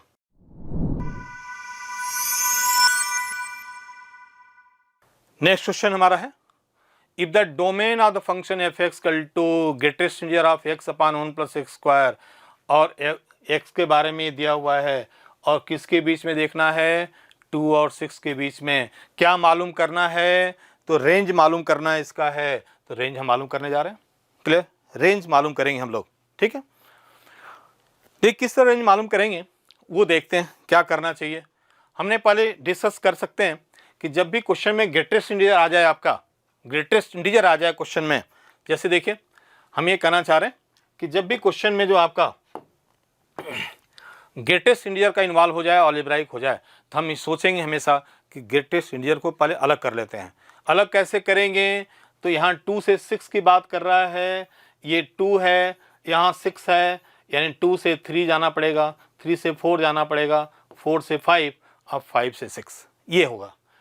2 से 3 जब हम जाएंगे, 2 से 3 हम जब जाएंगे, यहाँ देखिए 2 से 3 जब x की वैल्यू लेंगे तो ये क्या बाहर निकलेगा, 2 निकलेगा। फिर 3 से 4 लेंगे तो क्या बाहर निकलेगा, 3 निकलेगा। 4 से 5 तो 4 निकलेगा, 5 6 तो 5 निकलेगा। ये f(x) हमने डिफाइन कर लिया, जिसमें ग्रेटेस्ट इंटीजर को हमने अलग कर लिया। अब रेंज निकालना है।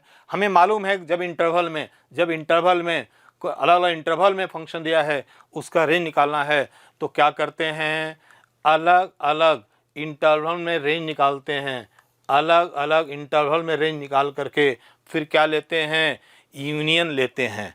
रेंज के केस में यूनियन लेते हैं। अब हम अगला काम है कि कैसे इसका रेंज अलग अलग निकालेंगे, मालूम करेंगे।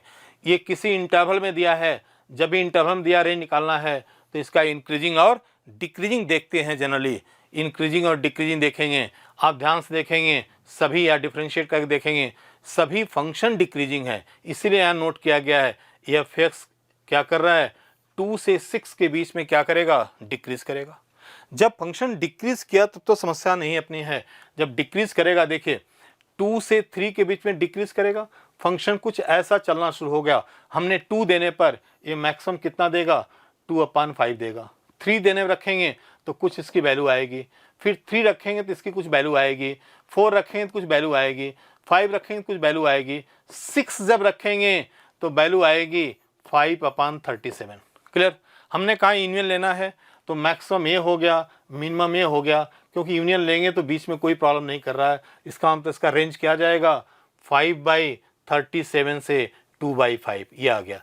हमने यूनियन लिया, देखिए ये आ गया, ऐसे आ गया, ऐसे आ गया, ऐसे आ गया। इसका मतलब यूनियन की बात करें तो ये मैक्सिमम, इसके बीच में सारी वैल्यू रहेंगी। इसका मतलब 5/37 से 2/5 के बीच में इसका रेंज होगा। सिंपल क्वेश्चन था, आराम से किया जा सकता था, समय भी कम लगता।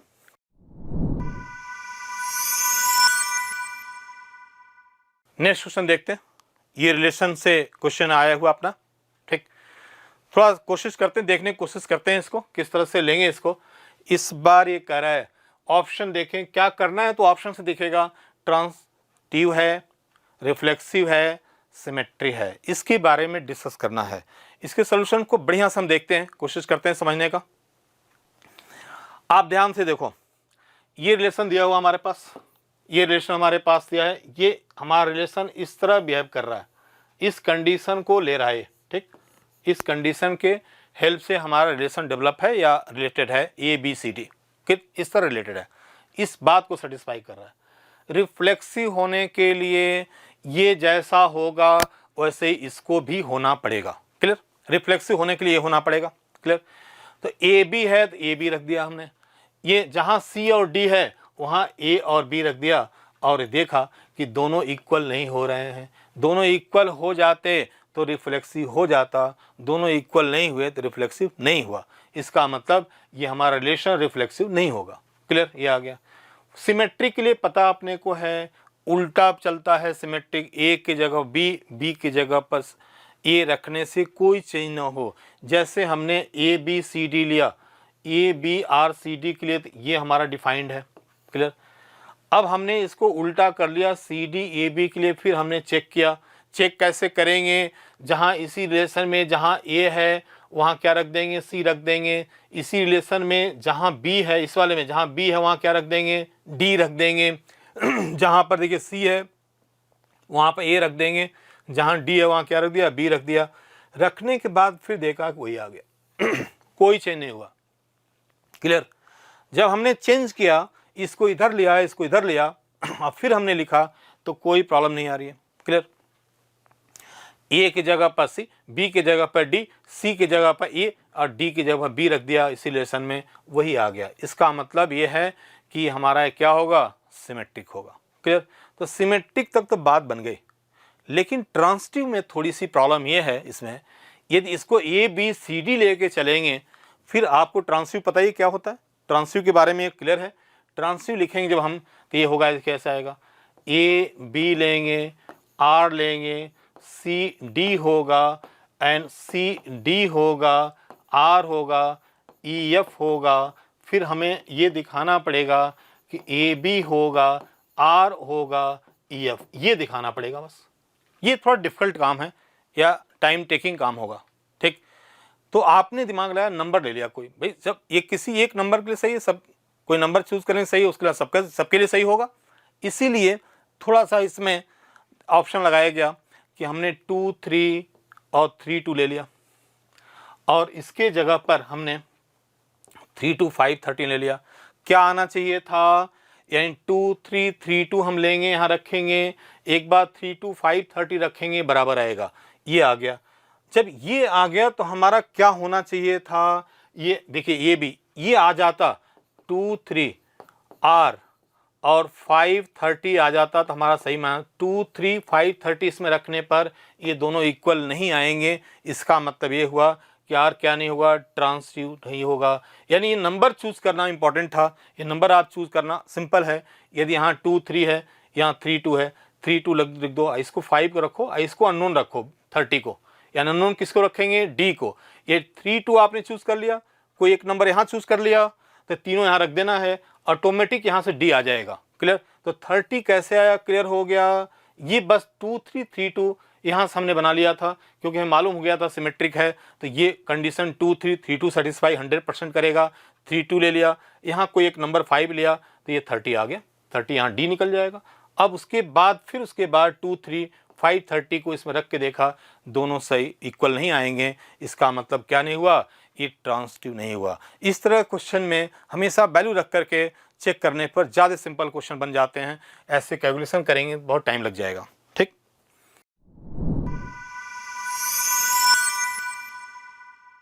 नेक्स्ट क्वेश्चन तो आपको पता है किस तरह क्वेश्चन है अपना। ये कह रहा है S1 S2 two statement given है। S1 S2 क्या दिया हुए हैं, टू स्टेटमेंट है। P S1 दिया है, S2 दिया है। कह रहा है दोनों सही है क्या, एक सही है क्या, एक गलत है क्या। इसका हम लोग क्या अटेम्प्ट कैसे करेंगे, इसका ट्रूथ टेबल ड्रा करेंगे भाई। Tautology contradiction. ठीक। यानी ये स्टेटमेंट कुछ भी हो जाए PQ हमेशा सही आएगा। ये PQ कुछ भी हम रखें हमेशा गलत आएगा, फॉल्स आएगा। ये देखना बस हमें। ठीक। तो ट्रूथ टेबल आप ड्रा करो, बहुत सिंपल सा हो बात बन जाएगी।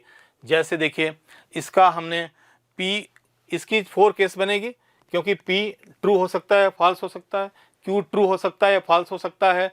तो एक केस ये true true, true false, false true, false false, 4 cases बनेंगी। अब पता हम लोग को एकदम थ्योरी पता है कि यदि T ट्रू है और Q भी ट्रू है तो ये भी ट्रू होगा।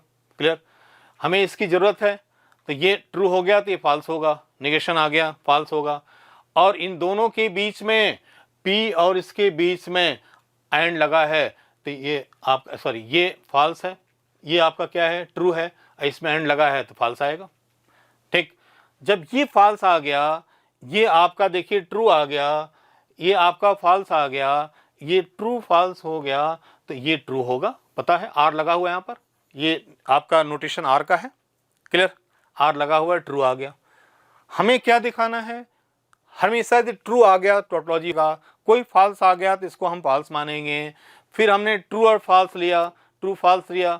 ये आपको पता है कि जब ये इम्प्लाई करता है कंडीशन तो ये ट्रू है, ये फॉल्स है। देखिए हम, ये ट्रू है, ये फॉल्स है तो हमेशा ये फॉल्स आएगा। ये फॉल्स आ गया, देखिए यहाँ पर। अब ये -Q ट्रू है, ये ट्रू है तो ये ट्रू हो गया। क्लियर। अब इसमें दोनों में करना है, ये फॉल्स ट्रू है तो 100% ट्रू होता है, पता अपने को है। क्लियर। इस तरह से हम करते जा रहे हैं। कोई भी कंडीशन हम लेंगे तो हमेशा ये ट्रू आ रहा है, इसका हम टोटोलॉजी होगा। ठीक। इसका मतलब S1 सही हो गया हमारा, S1 स्टेटमेंट सही है। अब S1 टोटोलॉजी हो गया। S2 के बारे में बात करते हैं। कंट्रडिक्शन की बारे में बात हो रही है, इसका मतलब हमेशा ये फॉल्स आना चाहिए। ठीक। हमने फिर बनाना शुरू किया। अब आपको अपनी किस्मत की बात है कि कौन सा केस पहले ले लें। हमारे किस्मत काम की, हमने फॉल्स लिया क्योंकि मैं निगेटिव हो गया था कि मेरे को इसको गलत साबित करना है, गलत साबित करना है, गलत हो जाए, वो उसके चक्कर में मैंने फॉल्स को चूज़ कर लिया। ठीक। देखिए पहले हमने क्या किया, हमें क्या चाहिए था, ये चाहिए था तो ये ट्रू लिया तो दोनों क्या हो गए, मैंने बेगन फॉल्स हो गए। संजोग की बात देखिए, केस वहीं से स्टार्ट किया लेकिन ये फॉल्स अपने आप फॉल्स हो गया। क्लियर। जब फॉल्स हुआ ये, तब ये देखिए ये पता है ये फॉल्स होगा, ये फॉल्स होगा तो ये हमेशा ट्रू होगा। एक ही जगह तो ये फॉल्स होता है, पता अपने को है, -P और ये भी ट्रू होगा। बहुत सिंपल बना, ये ट्रू हो गया, पहली केस में ही ट्रू हो गया, आगे बढ़ने की ज़रूरत नहीं थी। फिर भी हमने सॉल्व करके दिखा दिया है ये कंट्रडिक्शन नहीं होगा क्योंकि सभी फॉल्स होना था। तो इस तरह से स्टेटमेंट 2 आपका सही नहीं हुआ, इसलिए इसका आंसर सेकंड आंसर है इसका।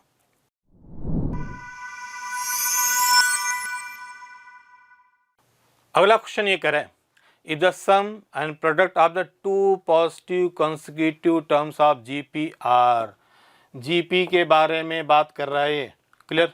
जीपी कितना है, दोनों का सम कितना है 126, प्रोडक्ट कितना है 1296 respectively, then sum of the common ratio of all such GP, यानी आर निकालो, कॉमन रेशियो निकालो, उसका सम कर दो, आंसर आ जाएगा, क्लियर। ये करना आपको है। अब आप क्या कर रहे हैं, क्या करना है कि 4 टर्म है जीपी के, वो 4 टर्म को हम लेट करेंगे। क्या लेट करेंगे, ये इंपॉर्टेंट बात इसके अंदर है। लेट करने के लिए हमने जो चूज़ किया वो a upon r q, a upon r standard है। जब भी क्वेश्चन में जनरली ये जब यूज़ कर, ये भी यूज़ करते हैं, ए है, ए आर है, ए आर स्क्वायर है, ए आर क्यू है, जनरली इसको तब यूज़ करते हैं जब प्रोडक्ट गिवन रहता है। प्रोडक्ट गिवन है उस केस में इसको इस तरह से चूज़ करने पर आपको फ़ायदा मिलने वाला है। करेक्ट चारों का सम, तो सम हमने लिख दिया, चारों का प्रोडक्ट कर दिया, आराम से ये निकल गया, देखिए आराम से, क्लियर। इस ए को इसमें हमने पुट कर दिया, पुट किया तो ये आ गया आराम से। आर क्यूब यानी ये 6 कैंसिल भी हो गया, यहाँ से 21 आ गया, r plus 1 upon r q, a q plus b q आ गया। A q plus b q का फार्मूला अप्लाई कर दिया भाई हमने, ये फार्मूला होता था सबको मालूम है, ए क्यू प्लस बी क्यू आते ही दिमाग में फार्मूला आता है, फार्मूला यूज़ कर दिया हमने। अब एक ही चीज़ कॉमन आ रही है, R plus 1 upon R plus 1 upon R को टी लेट कर लो भाई। टी लेट करने के बाद टी की वैल्यू 3 आ गई, 3 आते ही आर की वैल्यू आ गई, आर आते ही आर की 2 वैल्यू आ गई, सम किया आराम से, इसका आंसर क्या आ गया 7 आ गया। क्वेश्चन सिंपल, आराम से बन गया, ठीक। बस लेट करना आपको, ए आर क्यू ये आना चाहिए था, आगे तो अपने आप चीज़ें बढ़ती जाती और होती जाती।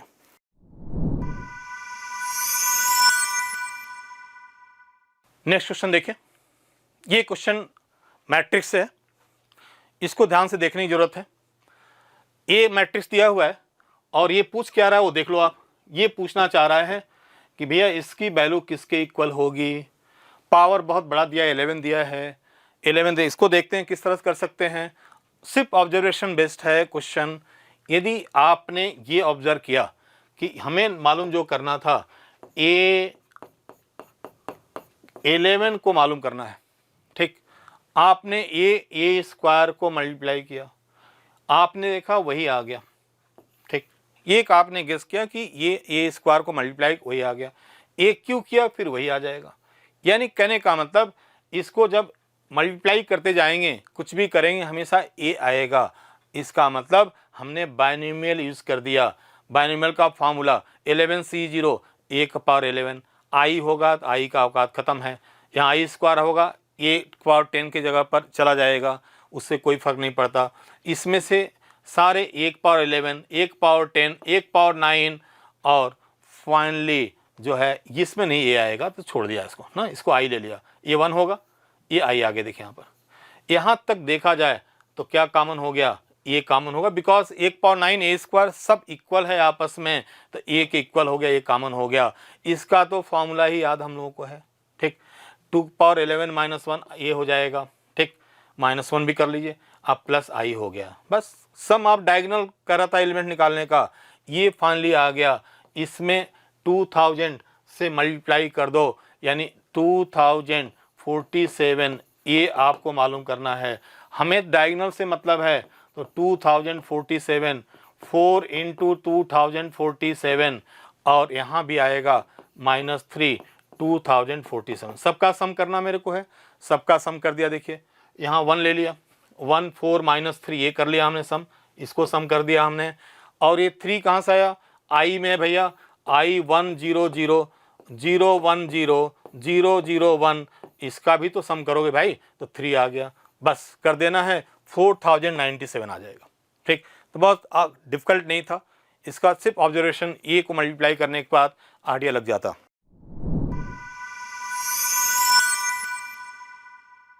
नेक्स्ट क्वेश्चन देखते हैं। ये सिंपल सा नंबर ऑफ रूट्स के बारे में बात कर रहा है कि कितने रूट्स इसके आएंगे, ये इक्वेशन दिया हुआ है, ठीक। हमेशा एक बात ध्यान रखते हैं क्वेश्चन करने में, जब भी क्वाड्रेटिक आएगा तो एक बार फैक्टर के बारे में ज़रूर सोचते हैं, वही काम इसमें करना था, ठीक। जैसे देखिए हमने ये क्वाड्रेटिक आ गया, जब भी क्वाड्रेटिक आएगा तो इसका फैक्टर देखते हैं, ठीक ना, फैक्टर। तो फैक्टर देखा हमने किया, फैक्टर जब करना शुरू किया तो x-3 सभी जगह दिख रहा है, क्योंकि फैक्टर मोटिवेट ये भी कर रहा था, x² - 9 ये फैक्टर करने के लिए मोटिवेट कर रहा था हमें, ये भी मोटिवेट किया। यहाँ से x-3 रूट x-3 सब में कॉमन हो जाएगा, एकदम सिंपल होने लगा क्वेश्चन, सब में कॉमन हो गया। कॉमन होने का मतलब है ये 0 हो गया, यानी x की वैल्यू 3 आ गई। फिर ये अपने पास आ गया। अब तो हमने क्या किया, दो साइड में स्क्वायरिंग कर दिया, स्क्वायरिंग करने के बाद अगेन स्क्वायरिंग कर दिया, सॉल्व कर लिया, x की वैल्यू आ गई, ठीक। x - 7/6, x 7/6 पॉसिबल नहीं है, क्योंकि जब हम इसमें रखेंगे तो पता लगेगा कि कहीं ना कहीं देखिए x 7/6, जब भी हम स्क्वायरिंग करते हैं, ध्यान रखना है, जब भी स्क्वायरिंग इक्वेशन में करते हैं तो जो आंसर आता है उसको जरूर चेक करते हैं। इसलिए चेक करते हैं कि रूट बढ़ तो नहीं गया, ज़्यादा तो नहीं हो गया, इसलिए x 7/6 रिजेक्ट हम मान रहे हैं। क्यों रिजेक्ट मान रहे हैं, 7/6 रखते ही ये नेगेटिव हो जाएगा, क्लियर, 6/7, इसीलिए हमें 6/7 को रिजेक्ट करना पड़ेगा। कितने सोल्यूशन आ जाएंगे, 1 आ जाएंगे, नहीं ध्यान रखेंगे तो 2 सोल्यूशन आ जाएंगे, क्वेश्चन गलत हो जाएगा, ये ध्यान रखना है। तब भी स्क्वायरिंग करने के बाद ये बात हमेशा ध्यान दिलाई जाती है कि जब भी इक्वेशन को स्क्वायर करो तो उस केस में हमेशा जो रूट आएंगे उसको जरूर चेक करो। यहाँ देखो ये क्वेश्चन की जरूरत पड़ रही है, इस बात की जरूरत पड़ रही है। ये तो आसान क्वेश्चन था, सिंपल था।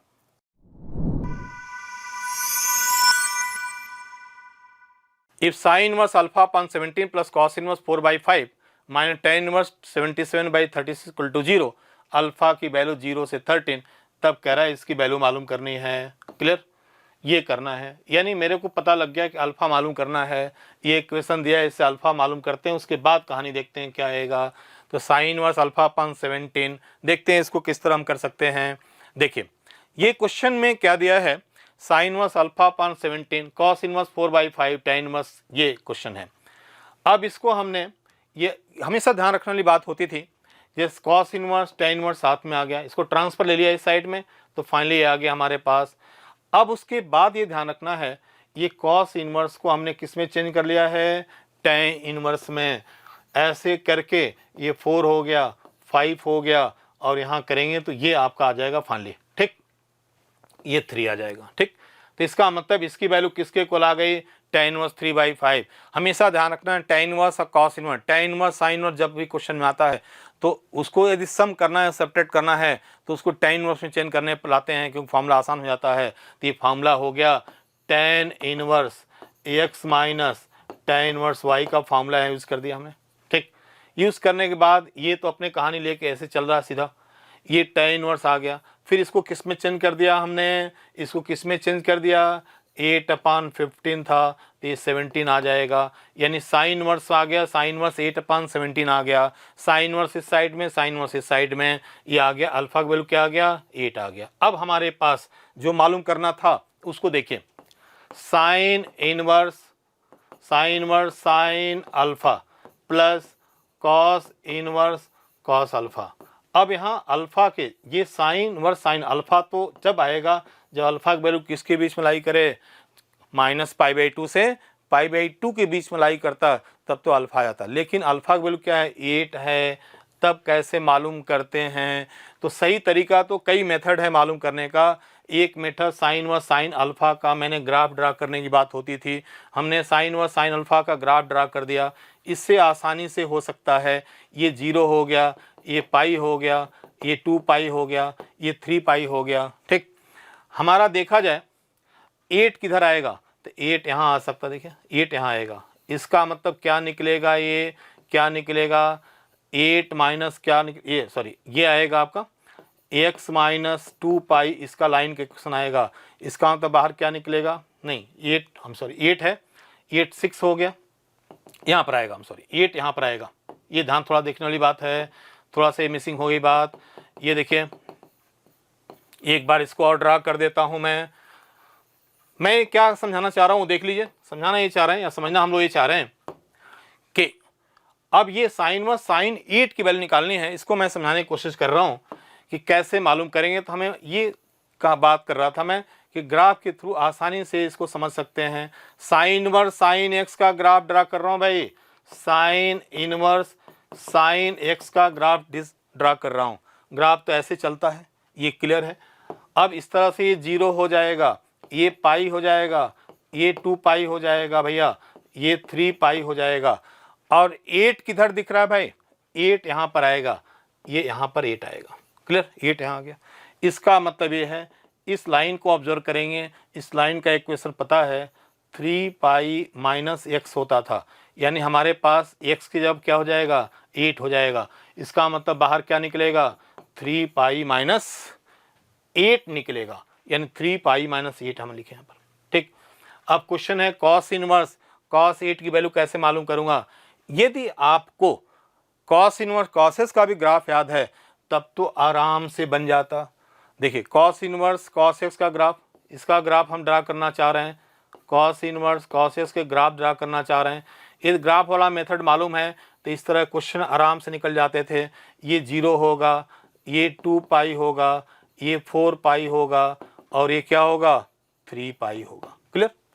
हमारा 8 कहाँ आएगा, अभी बात हुई थी 8 हमारा कहाँ आएगा, तो 8 यहाँ पर आएगा। यहाँ आने का मतलब इस लाइन का इक्वेशन हम लोग को मालूम होना चाहिए ना, x माइनस 2 पाई होता था, यानी x की जगह क्या आ जाएगा 8 आ जाएगा, यानी क्या आ गया 8 माइनस 2 पाई, सिंपल 8 चला गया और ये आपका आंसर पाई आ गया। तो इस तरह से इस क्वेश्चन को आराम से बना सकते थे, बड़ा सिंपल सा कंसेप्ट यूज़ किया गया था। ये 8 लाने की बात जो आगे आती तो आसानी से क्वेश्चन बन जाता, ठीक, आसान था, सिंपल था।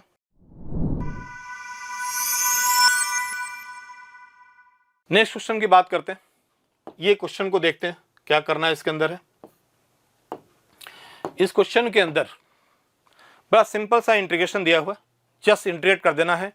ये देखा 0 से अल्फा 8 पावर 50 अपान 1 minus T D T, beta की जगह पे इसने कहा कि log 1 माइनस अल्फा को बीटा मान लेना भाई, पी एन एक्स के बारे में कहा पी एन एक्स इसको ले लेना और आंसर पी एन के टर्म में निकालना है, ठीक।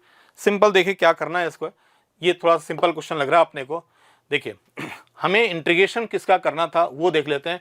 इंटीग्रेशन हमें करना था 0 से अल्फा टी की पावर 50 अपान 1 माइनस टी डी टी, इसका करना है मेरे को, क्लियर ऐसे। अब इंटीग्रेशन में करने के लिए क्या किया, -1 + 1 कर दिया, इसको अलग अलग कर दिया, ये 1 माइनस टी का पावर 50, चलिए 1 माइनस टी कर लिया, इसमें माइनस भी ले लिया, चलो ठीक कोई इशू नहीं, ऐसे माइनस ले लिया हमने, क्लियर, ये माइनस ले लिया हमने, इस तरह से हम लिख सकते हैं इसको, क्लियर ऐसे, ऐसे ध्यान दीजिए, ये अलग कर लिया। ये जीपी का सम है, याद है ना, जीपी का सम है, इसको डिवाइड करेंगे या ध्यान रखेंगे जीपी का सम है 1 + t स्क्वायर प्लस टी का पावर 49 dt माइनस, ये तो बहुत सिंपल निकला, इसका integration minus log 1 minus T 0 से अल्फा, बस अब वैल्यू रख देना है। अब क्या करना है, इसको इंटीग्रेट कर देना है, इसका इंटीग्रेशन ऑलरेडी मैं यहीं कर चुका हूँ, इसकी वैल्यू मैं रख चुका हूँ, ये आ गया, इसकी वैल्यू हम रखने जा रहे हैं अल्फा स्क्वायर अपान 2 अल्फा का पावर 50 आएगा, यानी आप देखो यही आप क्वेश्चन में देख लो, क्वेश्चन में क्या था, ये यदि 50 होगा यहाँ 50 होगा तो ये भी क्या हो जाएगा 50 हो जाएगा, ठीक, इस तरह से। तब इसका मतलब ये हो गया कि इसको लिख सकते हैं आराम से, ये माइनस पहले से चला आ रहा था -p50, और ये तो पता ही अपने क्या आ गया, क्लियर।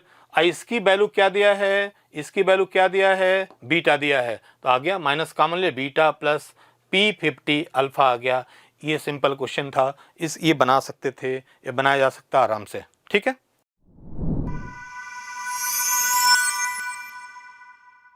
नेक्स्ट क्वेश्चन देखते हैं, बाइनोमियल क्वेश्चन है, इसको ध्यान देते हैं। कह रहा है the smallest number such that expression this has a term beta x power minus alpha, तो अल्फा की वैल्यू क्या होनी चाहिए, स्मॉलेस्ट की बात कर रहा है, क्या कर रहा है, स्मॉलेस्ट की बात कर रहा है, तो अल्फा क्या होना चाहिए, देखते हैं, कुछ तो बहुत ज़्यादा डिफिकल्ट नहीं लग रहा है। क्या करना है, ये इसका जनरल टर्म पता ही है कि किसी टर्म के बारे में बात कर रहा है, तो हमने जनरल टर्म निकाल लिया उसका, ये जनरल टर्म आ गया, एक्स को कलेक्ट कर लिया तो ये आ गया, क्लियर, 60, ये -11/3 हो गया, ठीक। अब इसके बाद उसने क्वेश्चन में दिया है कि अल्फा क्या है, ठीक ना, तो एक्स का पावर, इसकी वैल्यू क्या होनी चाहिए, एक बार क्वेश्चन और देख लो आप, कि ये कह रहे हैं कि अल्फा ग्रेटर देन क्या है 0 है, ठीक ना। तो एक्स पावर माइनस अल्फ़ा होगा, एक्स माइनस यानी ये जो वैल्यू हमारी है अल्फ़ा यदि 0 से बड़ा है तो माइनस अल्फ़ा क्या होगा, लेस देन 0 होगा। क्लियर। इसके हेल्प से हमने इसको लेस देन 0 लिख लिया और इस तरह सॉल्व किया। सॉल्व करने आर की वैल्यू ये आ गया। आर की मिनिमम वैल्यू चाहिए तो आर तो इंटीजर ही होगा भाई, तो इसे 11 से डिवाइड करेंगे तो आर की जस्ट मिनिमम वैल्यू क्या होगी, ये 5 पॉइंट समथिंग आएगा यानी 6 होगा।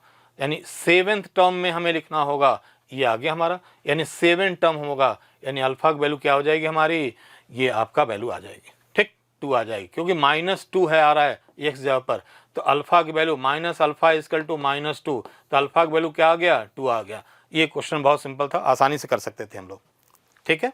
तो जनरल टर्म निकालना है, ये बस ये ध्यान रखना है, यहाँ जो हमने किया है ये माइनस लेस देन क्यों 0 लिया है, ये है बेसिकली माइनस अल्फ़ा, तो इसी माइनस अल्फ़ा जबकि अल्फ़ा ग्रेटर देन 0 है तो माइनस अल्फ़ा लेस देन 0 हो गया, इसलिए मैंने इसको लेस देन 0 कर दिया, ठीक।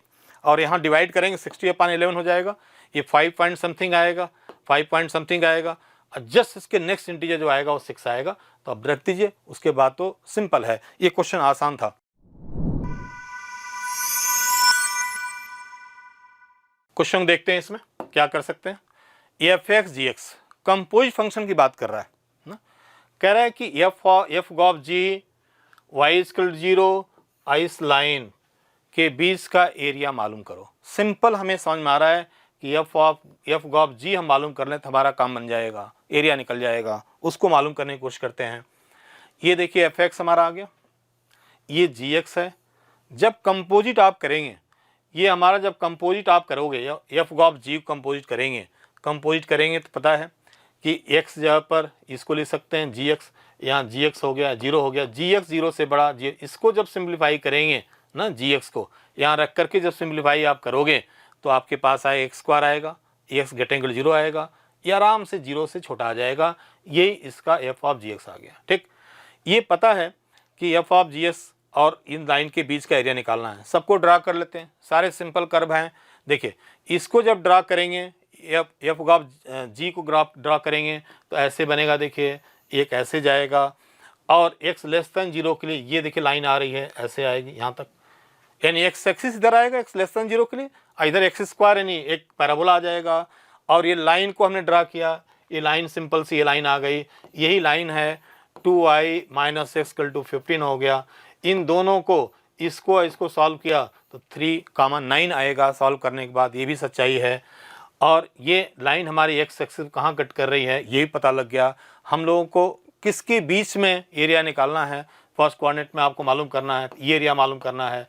ये 0 से कहाँ तक लेना पड़ेगा, 3 तक लेना पड़ेगा, यानी ये स्ट्रिप आपको लेनी पड़ेगी, ये स्ट्रिप लेनी पड़ेगी, यानी ये स्ट्रिप का एरिया आपको मूव कराना है, ये स्ट्रिप आपका मूव कर रही है, ये स्ट्रिप मूव कर रही है आपकी, यानी इसमें से इसको क्या कर दिया, माइनस कर दिया।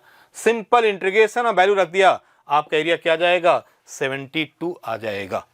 तो बड़ा सिंपल सा एक मेथड डिस्कस कर दिया हमने, बस जो ध्यान रखना था ये वैल्यू आप निकाल लेते, आपका आंसर बन जाता।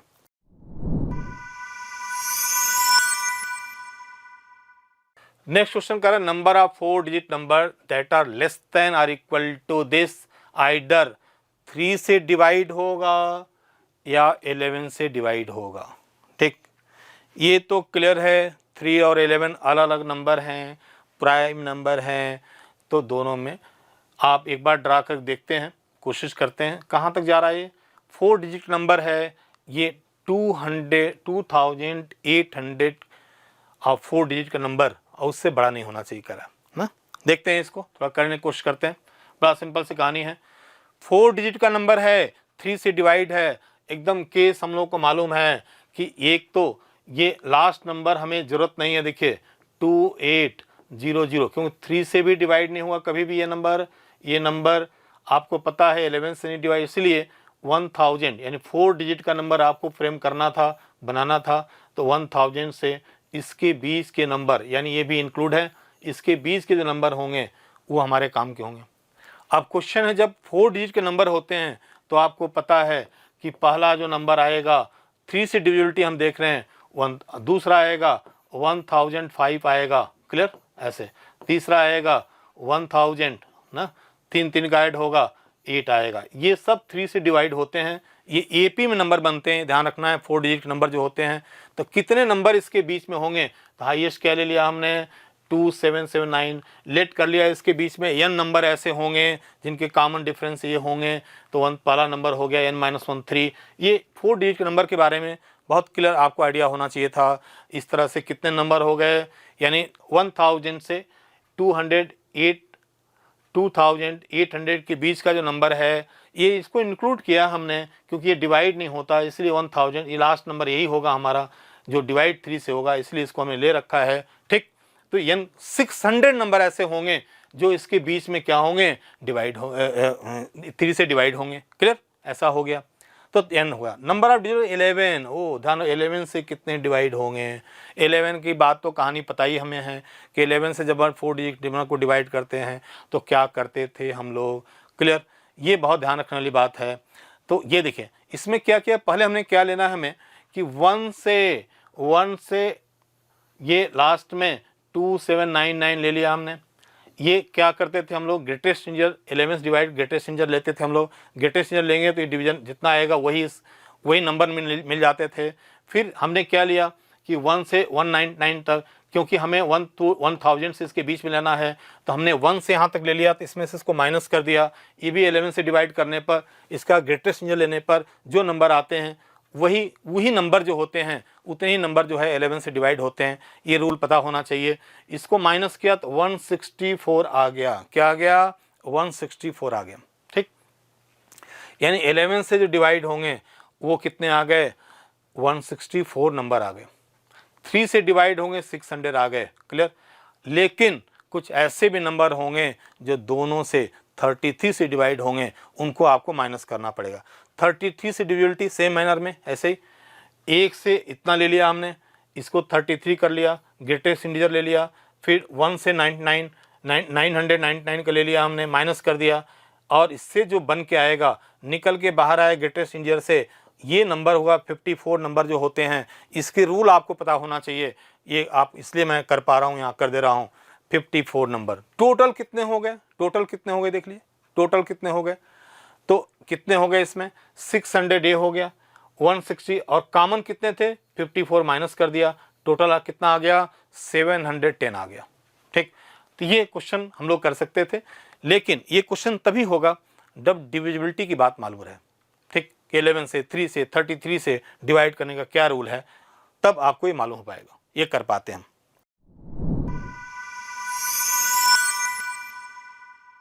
अगला क्वेश्चन तो पता ही है, वेरिएंस है इसका, फ्रीक्वेंसी का डिस्ट्रीब्यूशन दिया हुआ है, ऑब्जर्वेशन दिया हुआ है। कह रहा है क्वेश्चन में कि इस क्वेश्चन में ये कह रहा है हम लोगों से कि भाई वेरिएंस दिया हुआ है 3, तो अल्फ़ा, एक देखिए अल्फ़ा इधर है, फ्रीक्वेंसी में है, यानी इस डेटा की कितनी फ्रीक्वेंसी है ये आपको बताना है, जबकि पूरे हमारे डेटा का वेरिएंस क्या है 3 है। बड़ा सिंपल सा वेरिएंस का फॉर्मूला लाइए, आराम से बन जाएगा ये। ध्यान से देखिए हमने क्या किया, वेरिएंस का फॉर्मूला पता है, ये देखिए ऐसे ले लिया ना, variance equal to FI DI ध्यान रखना है, DI तो पता ही है, XI माइनस X बार होता है। ठीक, ऐसे X बार इसका निकाल लिया हमने, X बार मतलब सबको ऐड कर लिया, फिर डिवाइड कर लिया, 2 + 3 + 4 + 5 + 6 + 7 + 8 अपान कितने हैं, 7 साइड डेटा हैं, 2 4 6 7 ना, 7 डेटा है, 7 से डिवाइड करेंगे 5 आ जाएगा। ठीक, तो हमने क्या कि XI माइनस X बार, इसका सारे हमने DI निकाल लिया, यहाँ से सब में X, इसमें से इसको 3 में से 5 को माइनस करके ये डेवलप कर लिया। हमें जब फॉर्मूला लिखा तो XI DI² चाहिए, तो इसको भी हमने कर लिया, देखिए यहाँ पर। ठीक, ये भी हमने कर लिया, X ये भी चाहिए था मेरे को, तो इसको भी कर लिया हमने। क्लियर, फाइनली हम लोगों के पास देखा जाए ना, तो हम लोग के पास ये फार्मूला डेवलप हो गया। ठीक, फार्मूला आ गया हमारे पास। फार्मूला आने के बाद इसको पुट कर दिया, बस कुछ नहीं कर रहे हैं, फार्मूला अप्लाई कर देना और आंसर कर देना है। ये 3 आ गया, और उसके बाद यहाँ 3 अल्फ़ा 15 हो गया, अल्फ़ा की वैल्यू आ जाएगी, बस इसको रख देना, लिख देना है, आंसर आ जाएगा। ठीक है, इसमें बहुत ज़्यादा कोई चीज़ करने की जरूरत नहीं है। ठीक है, अल्फ़ा आ गया। ठीक, इस तरह से क्वेश्चन बन जाएगा, आराम से कर सकते थे हम लोग।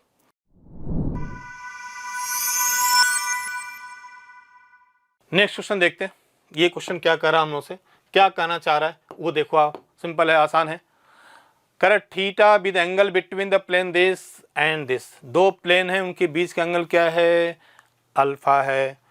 फिर कह रहा है कि P2, कह रहा है कि L और P2 एक दूसरे से मिल रहे हैं, कहाँ मिल रहे हैं, क्या स्थान उसका मिलने का है, तो ये स्थान है, इस पॉइंट पर मिलते हैं। बताइए पॉइंट पर मिलते हैं, जाकर पॉइंट पर मिल रहे हैं, 4 - 2 5 मिल रहे हैं, और an angle theta makes an angle theta the normal P2, alpha is angle between L and P2। मतलब बहुत ध्यान रखने वाली बात है, क्वेश्चन को ध्यान से पढ़ने की जरूरत है, और इसमें बहुत ज़्यादा कुछ करने की नहीं है, बस क्वेश्चन पढ़ लेना है कि अल्फ़ा कहाँ पर है और थीटा कहाँ पर है।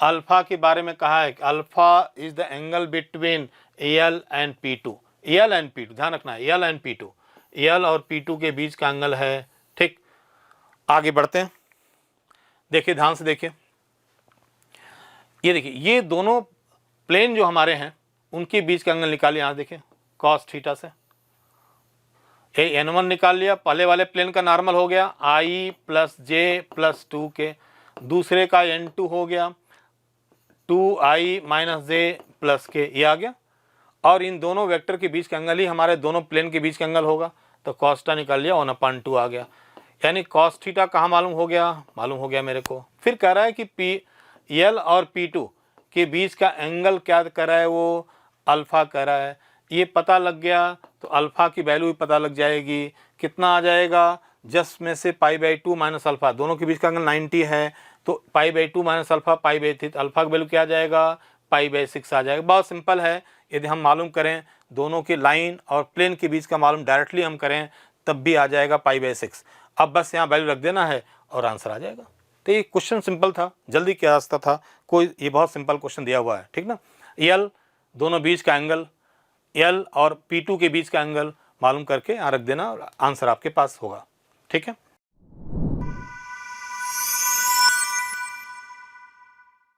Five digit number be constructed using the digit this and this, ठीक है।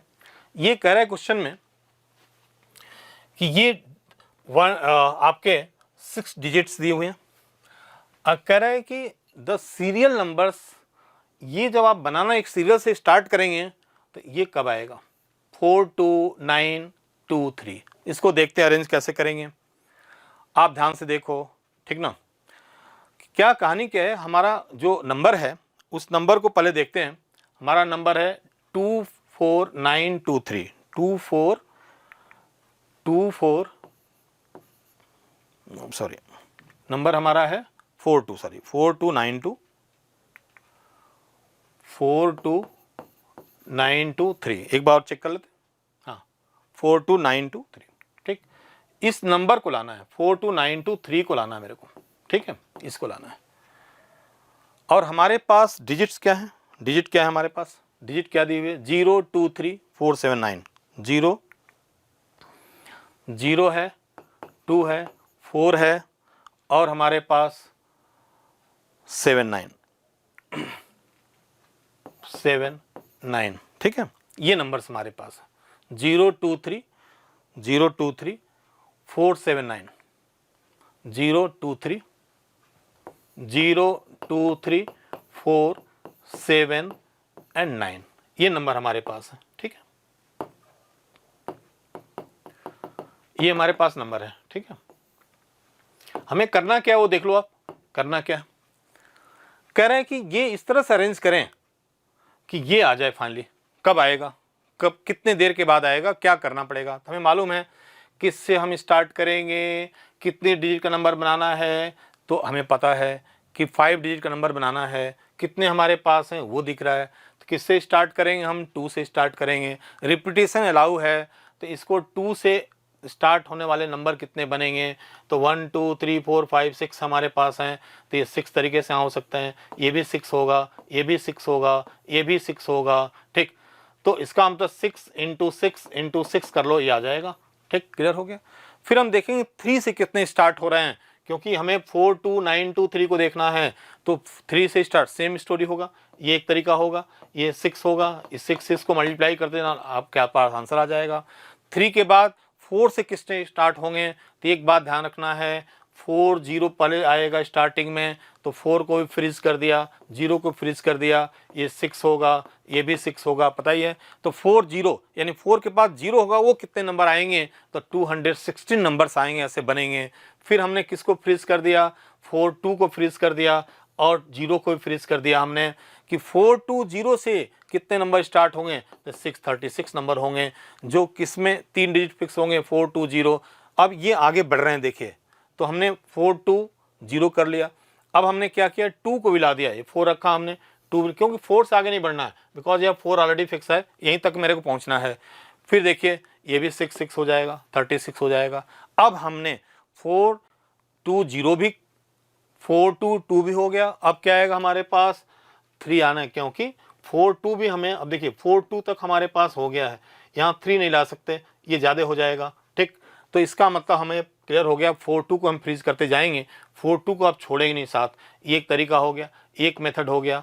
ये भी 3 अब लाएंगे, ये भी हो गया 36। देखिए अब 3 से यानी 4 2 3 वाले कितने बनेंगे, 36 बनेंगे, क्लियर हो गया। अब हमें, अब देखिए 3 के बाद ये 9 तक जाना मेरे को, देखो आप, क्लियर है ना।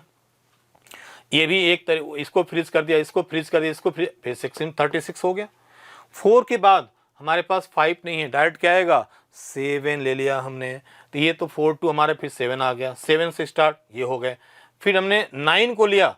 अब यहाँ से ध्यान रखना है कि 4 2 9 तक हम पहुँच गए, अब 9 के बाद देखना है, बहुत तो 0 हम फ्रीज कर सकते हैं भाई, ये भी पहले आएगा, यानी एक ये सही तरीके से होगा, यानी इतने नंबर होंगे। अब ध्यान से बहुत आगे गेम करना है कि अब इसके बाद 2 भी आ सकता है भाई, ये भी छोटा इससे होगा, क्लियर। यहाँ आपका एक ही तरीका होगा, क्योंकि यहाँ कोई और नंबर रख देंगे तो इससे बड़ा निकल जाएगा, क्लियर। 2 वाला तो हो चुका है पहले, तो ये 1 हो गया, ठीक। अब इस तरह से हम देखें तो अंतिम ये आ गया, यानी फाइनली हम लोग देखें, सबको इनको सम कर दें तो ये आ जाएगा अपने पास 2997 आ जाएगा, क्लियर। तो बड़ा सिंपल है, असेंडिंग आर्डर में आगे बढ़ना था, तो पहले 2 को, 3 को, 4 को, 4 पर ही आपको ध्यान रखना था कि 4 पर किस नंबर को कब लाना है, ये ध्यान रखना था इसमें।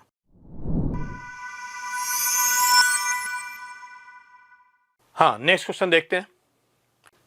ये क्वेश्चन सिंपल है, A क्रॉस B दिया हुआ है, मॉड A क्रॉस B दिया हुआ, देखिए यहाँ पर मॉड B दिया है, मॉड A दिया है, A डॉट B चाहिए, बस वही फॉर्मूला, एक सिंपल सा फॉर्मूला है, उसी को लाना है, पता है formula, mod A cross B, mod A square, mod A square A dot B।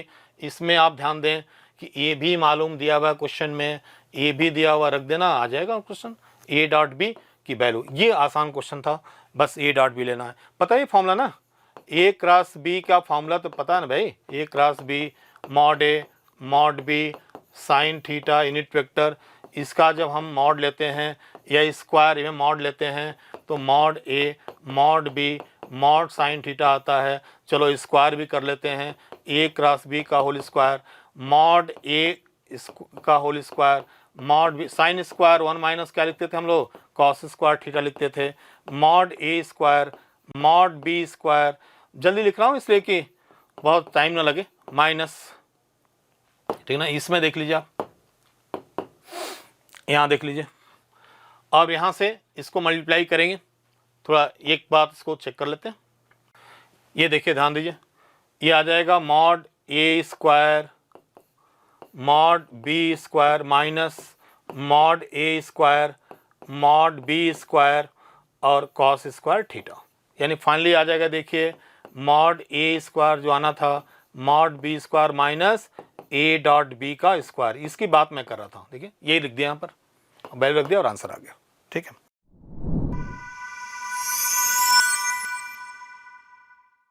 चलिए नेक्स्ट क्वेश्चन देखते हैं। नेक्स्ट क्वेश्चन हम लोग का ये कह रहा है कि आप ध्यान से देखिए, एक लाइन है, ये लाइन जो है इसको इंटरसेक्ट कर रही है प्लेन को P पॉइंट पर, और Q जो हमारा है perpendicular from the this on the line this, L पर परपेंडिकुलर है, और कह रहा है एरिया PQR का अल्फा दिया है, इसका मतलब हमें एरिया PQR का निकालने का मतलब है कि हमें क्या चाहिए, P point, Q point, R point निकल सकते हैं, क्योंकि इस लाइन और इसको जब सॉल्व करेंगे तो P पॉइंट आ जाएगा, और इमेज जब निकालेंगे फुट ऑफ द इमेज निकालेंगे तो Q आ जाएगा। R ऑलरेडी यहाँ पता है, इसका मतलब ट्रायंगल के तीनों पॉइंट आ जाएंगे। जब तीनों पॉइंट आ जाएंगे तो एरिया हम निकालना बहुत आसान हो जाएगा। क्लियर। अब देखते हैं इसका कैलकुलेशन। इसको लैम्डा मान लेट कर लेंगे। देखिए लैम्डा लेट कर लीजिए, इसको लैम्डा लेट कर लीजिए। जब लैम्डा लेट करेंगे तो x की वैल्यू आएगी, क्या आएगी, x इक्वल टू क्या आ जाएगा 2 लैम्डा प्लस 1, y की वैल्यू क्या आ जाएगा माइनस लैम्डा माइनस 1, z की वैल्यू लैम्डा प्लस 3। ये पॉइंट आ गया ना, 2 लैम्डा प्लस 1 आ जाएगा और क्या आ जाएगा माइनस लैम्डा माइनस 1 आ जाएगा, लैम्डा प्लस 3 आ जाएगा। क्लियर। ये पॉइंट आ गया। ये पॉइंट देखा जाए तो P है। ये किसको सेटिस्फाई करेगा, इस प्लेन को। ध्यान से देखिए, ये पॉइंट हमारा आ गया। ये हमने जो बात बोला था ये आ गया हमारे पास। ये देखिए पॉइंट आ गया, ये आ गया हमारे पास। क्लियर।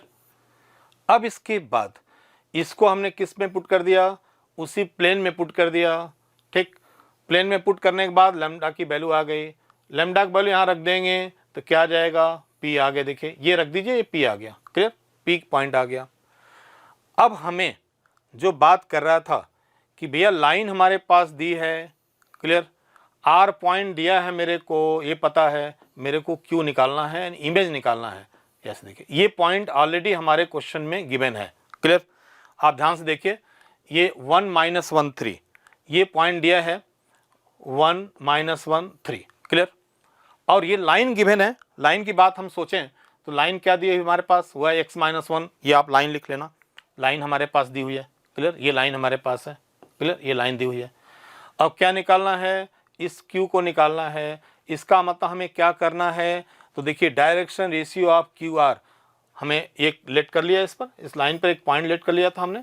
ठीक, और उसके बाद अब डायरेक्शन रेशियो हमने मालूम कर लिया। यहाँ से भी लैम्डा की वैल्यू क्या आ जाएगी -1, यानी क्या आ जाएगा Q आ जाएगा। Q क्या आ जाएगा -1, 0 2 आ जाएगा। क्लियर, तो मेरे कहने का मतलब है कि लाइन का इक्वेशन मालूम है, R मालूम है, तो किस तरीके कौन सा मेथड होता है जिससे इसका इमेज निकालते थे। तो हमें मालूम है इस पर एक जनरल पॉइंट लेते थे। क्लियर, ये आपको करके फिर इसके बाद इसका डायरेक्शन रेशियो लेते थे।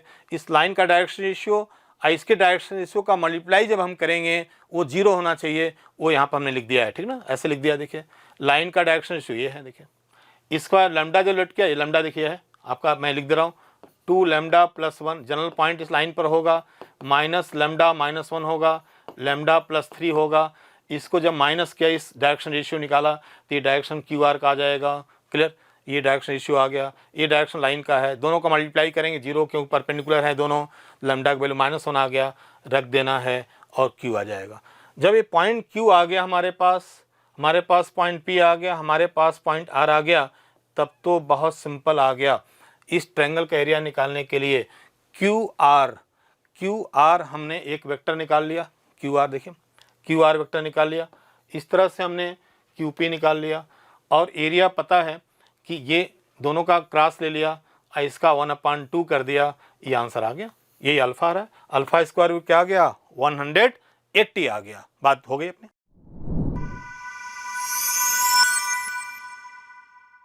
नेक्स्ट क्वेश्चन देखते हैं। इस क्वेश्चन को ध्यान देते हैं। ये सिंपल क्वेश्चन देखिए, बस AP क्वेश्चन है। ये आपका एक्सप्रेशन दे रखा है, ये रिलेशन दे रखा है A5। आप ध्यान से देखिए, A5 equal to 2A7। A5 को लिख सकते हैं, ये हमने लेट कर लिया, फर्स्ट फंक्शन है आपका या A1 जो भी है, 4D है, इक्वल टू है, A प्लस है और 6D है। इसको सॉल्व कर देंगे, A और D में एक रिलेशन आ गया। क्लियर, आगे देखते हैं। देखिए ये मैं कह रहा था कि इसको हमने सॉल्व कर लिया, यहाँ रख दिया, A और D में एक रिलेशन आ गया। एक और बात दिया है, A11 दिया है 18, तो A11 का मतलब ये लिख दिया हमने। इसको दोनों को सॉल्व कर दिया, ये हमारे पास A1 मतलब ये जैसे A1 हमने लेट कर लिया, A1 ले लिया फर्स्ट टर्म को और D आ गया, तो A1 आ गया -72, D आ गया 9 आ गया। अब हमें ये 18 चाहे निकाल सकते हैं, वट कोई भी टर्म निकाल सकते हैं जैसा जरूरत पड़ेगी हमें। क्लियर, क्योंकि जब हमारा फर्स्ट टर्म आ गया, कॉमन डिफरेंस आ गया, तब तो कोई टर्म ले सकते हैं। हमारा एक्सप्रेशन जो दिया हुआ था उसको ध्यान दीजिए, जो हमारा एक्सप्रेशन दिया था उसको हमने रेशनलाइज कर दिया। जब रेशनलाइज हमने किया, इस तरह से एक्सप्रेशन दिया था, 12 दिया था ना, 1/, ये दिया था √, दिया था A11 और प्लस A10 दिया था, 11 मतलब 11 दिया था, ऐसे एक को मैं रेशनलाइज कर दूँ, रेशनलाइज करेंगे तो ये माइनस हो जाएगा, ऐसे आ जाए। देखिए ये नीचे जो आएगा रेशनलाइज करने के बाद एक टर्म को मैं ले रहा हूँ, रेशनलाइज करेंगे तो A11 आ जाएगा। ठीक है, जब रेशनलाइज आप करोगे ना, थोड़ा सा मैं पूरा लिख दे रहा हूँ, इसमें देखें 12, इसको रेशनलाइज इस तरह से टर्म दिया हुआ था हमारा, ठीक है ना, इस तरह से टर्म दिया हुआ, देखिए 12 इस तरह से। ये एक्सप्रेशन लिखने से पहले 1 अपान ये दिया हुआ अपने को, प्लस 1 अपान ये दिया है A12 प्लस A11, इस तरह से आगे बढ़ रहा है, 11 है, ऐसे आगे बढ़ रहा है, क्लियर, ऐसे आगे बढ़ रहा है। अब हम क्या कर रहे थे, हम ये कर रहे हैं, आपको कुछ नहीं, रेशनलाइज करना है, रेशनलाइज कर डिवाइड मल्टीप्लाई और कर दिया हमने, तो आएगा ये आएगा A11 माइनस A10 आ गया, और अपान A11 माइनस A10 आ गया, इस तरह से आगे बढ़ता जाएगा, क्लियर, ये ऐसे बढ़ेगा। अब ये जो वैल्यू हमारी आ रही है ना, ये वैल्यू इसको क्या लिख देंगे हम लोग, D लिख देंगे, हर जगह ऐसा आएगा, वही यहाँ D लिखा हुआ हमने, सबको रेशनलाइज कर दिया, D लिख दिया हमने। ठीक, अब ध्यान से देखें तो ये कैंसिल होने लगा, देखिए ये जा रहा है, इससे कोई कष्ट नहीं, सब जाने लगे, सब जा रहे हैं, सब कट रहे हैं, बस क्या बचेगा, ये बच जाएगा हमारे साथ, ये अपने साथ बचेगा, और यहाँ पर ये 18 बचेगा, तो ये यहाँ पर आ गया, इधर लास्ट वाला ये आ जाएगा, ये वाला बच जाएगा, सॉरी ये नहीं कटेगा, ये कटेगा, ये रह जाएगा, ये आ गया। अब ये 18 और ये 10 की वैल्यू हमने यहाँ निकाल लिया, देखिए ये 18 A1 प्लस 17D, A10 को A1 प्लस 9D रख देना है, और फाइनली हमारा आंसर क्या आ जाएगा, 8 आ जाएगा, और कुछ इसमें नहीं करना था।